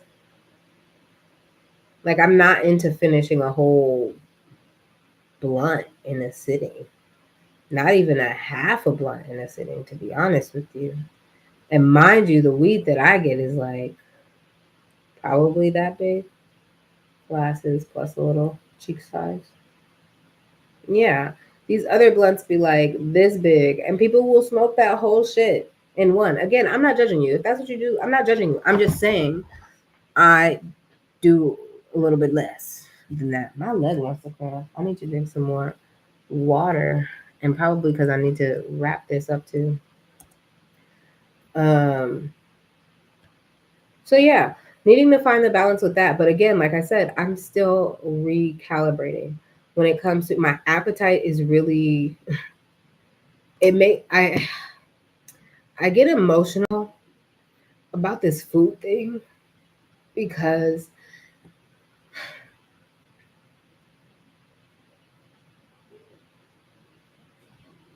there's times where I can enjoy food and I love food and it's good. But a lot of times I feel like I'm forcing myself to eat. Like I feel like I have to force myself to eat and I hate that feeling. I hate that feeling of like I'm forcing myself to eat because I just need nutrients. And so like yesterday, it being the first day, here we go again with these tears. Yesterday being the first day of this like fast cleanse situation, like it threw off my appetite. It was like, and I was like peakish all over yesterday. Like I was like, I had an appetite, and then like a few minutes later, I'm like, I'm not hungry at all. And then I'm like, I'm hungry, and then I'm not hungry. To where yesterday, the only thing I had to eat was a bagel. I had a bagel and I made some kale chips, and the kale chips came out okay. So I really only had like 5 of those. Okay, which is like a leaf, maybe a side of a leaf of kale. Did I have coffee yesterday? I did have coffee yesterday, but that was it. I had coffee and I had a bagel. But when I came home for dinner, I made the video and I was like, "Oh, I'll make dinner or I'll eat dinner after that." I was like, cuz I have chicken that's made in the refrigerator that I want to actually eat. Like because it was good. I said, "Ooh, and I got me some olive bread." Like the day before I went on this cleanse, I was like, "Okay, I got this olive bread. I made this chicken. Like it was perfect." And I ate that day. And that was even like a little, it felt like a little bit of a stretch for me that day.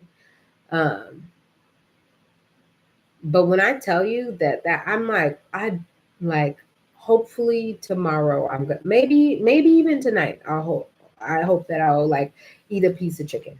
You know what I mean? But like, I thought not having dinner last night and waking up and having to teach in the morning that I was going to be a certain level of like ravenous and like I'll head back into like eating more. And like today was still one of those days where it's like my eating is off. My eating is a little off. I went to, and I know that coffee is like a food suppressant situation. So, you know, even in that, I need to have an edit with what coffee I drink. But, you know, I just took a break from drinking coffee. So I'm like, if I want some coffee, I'm going to get some coffee. But I may need to just like not for a day or two. But like, we'll see. I'll think about it.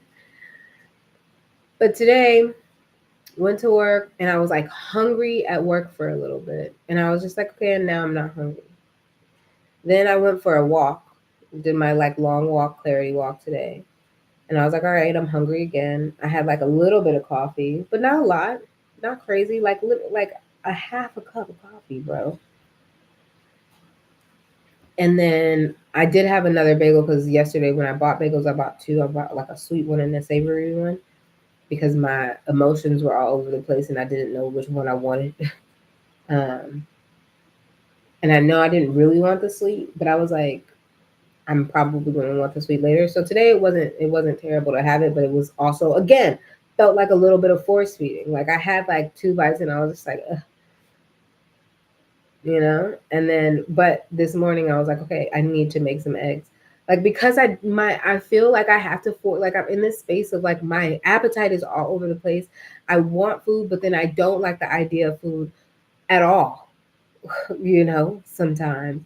And so I was like, Ashante, because you need nutrients, because you didn't have that much to eat yesterday, I was like, at least make you some freaking eggs. Okay. And so I scrambled me up some eggs, and that was the most delicious thing today, was those fucking eggs.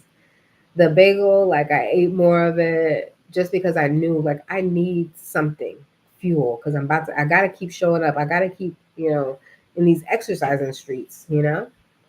And I've worked out. I've worked out. I got to go back to the ice rink too. Got to teach these kids have to have some level of something.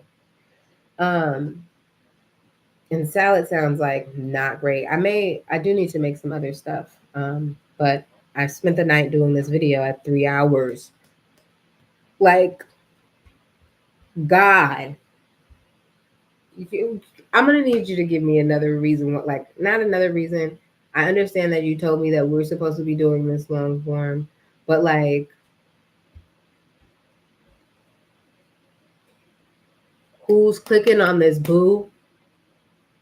Who's about to click on this at 3 hours? I wouldn't want to click on I've watched some shit that was like 3 hours, but usually it's like a podcast. Usually it's like multiple people, not just one person.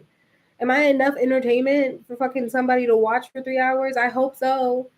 And it's not just me, because that's what I said. This is a communication between me and the Most High in front of y'all, so y'all could see what this conversations be like and how they download messages into me through me. Okay, and like I hope that we're entertaining enough. Like God, just because they can't like visibly see you outside of seeing you through me,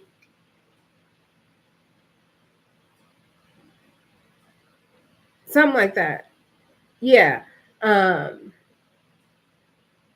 like I just hope it's enough. You got me out here doing this. It better be enough. Okay. Look, it better be, bruh. Like, anyways, and then you see how all of these messages tie into each other. So it's not like I'm just trying to be out here rambling just to be fucking rambling. Like it's literally like God is like, here, let me sew this big old movie together real quick.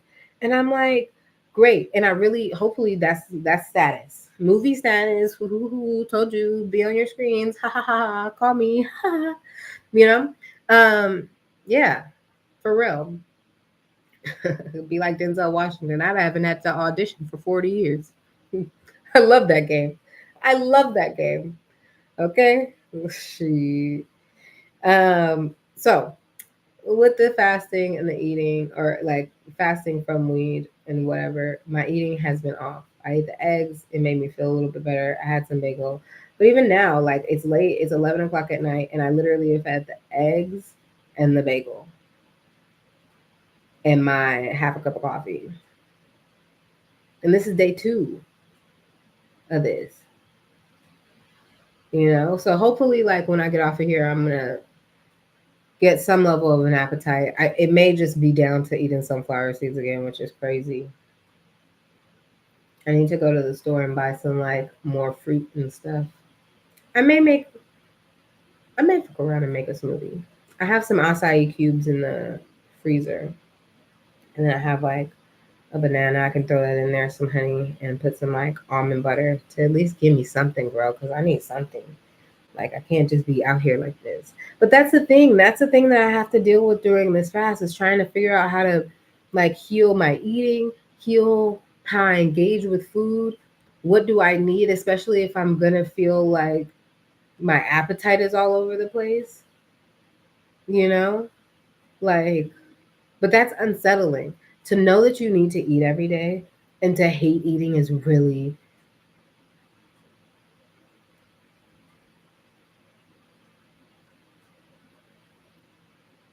a difficult place to be in, you know? So, anyways, so anyways, one thing I am grateful for though, um, and one of the reasons why I didn't actually smoke until I was 26 is because, I've always been a singer. So it was just one of those things where it's like, no, I don't smoke, I sing, bruh.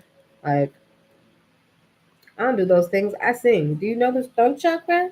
Like, like I don't do that, I sing. So when I like stopped being in my church choir that I had been in for 20 plus years in my life, it was kind of my moment to like explore, to have some freedom, Um, and that was important for me. And it led me to that, and I felt like it helped regulate me in so many ways. Um, so yeah, maybe now that so much time has passed and I've done so much healing since that time, I'll be able to come to a healthier balance that looks like more of what I want things to look like. Um, but I got to go through these days to figure it out. I got to go through these days to figure it out. But in saying that, I'm excited that like it's definitely interesting thinking about my energy levels. Um, there's times where I have like more and I feel more vibrant or whatever, and less like dulled down, which is what I'm grateful for. Like I'm so grateful that I feel more energized at moments. Like I'm in the car and I have music playing and I'm just like, and I'm like in it, in it, in it, And not to say that I wouldn't do that while like when I would smoke, but just not the same. Just not the same, you know? It feels like coming home in a way. It feels like coming home to a piece of me that I felt like I didn't know was necessarily missing. So I'm excited about that. I'm not excited about this eating, but I am excited that it's pulling me more too into singing. And that was one of the things that I had put on my list. If I'm gonna pull back in this, I need to amp up something else. And one of the things on my list was singing. Like, because obviously, to me, they're connected to each other for me. And so I'm glad that I'm able to, come back into my voice a little bit more. Not to say that I wasn't singing. Again, I would still sing, and I would still blow. I would actually sometimes I would just do some of the best like little singing shenanigans after a little toke. You know what I mean? Open up that throat a little bit. Girl, why is that story so funny? I'm not about to say everything in my head, but there's this like notion that opera singers like to do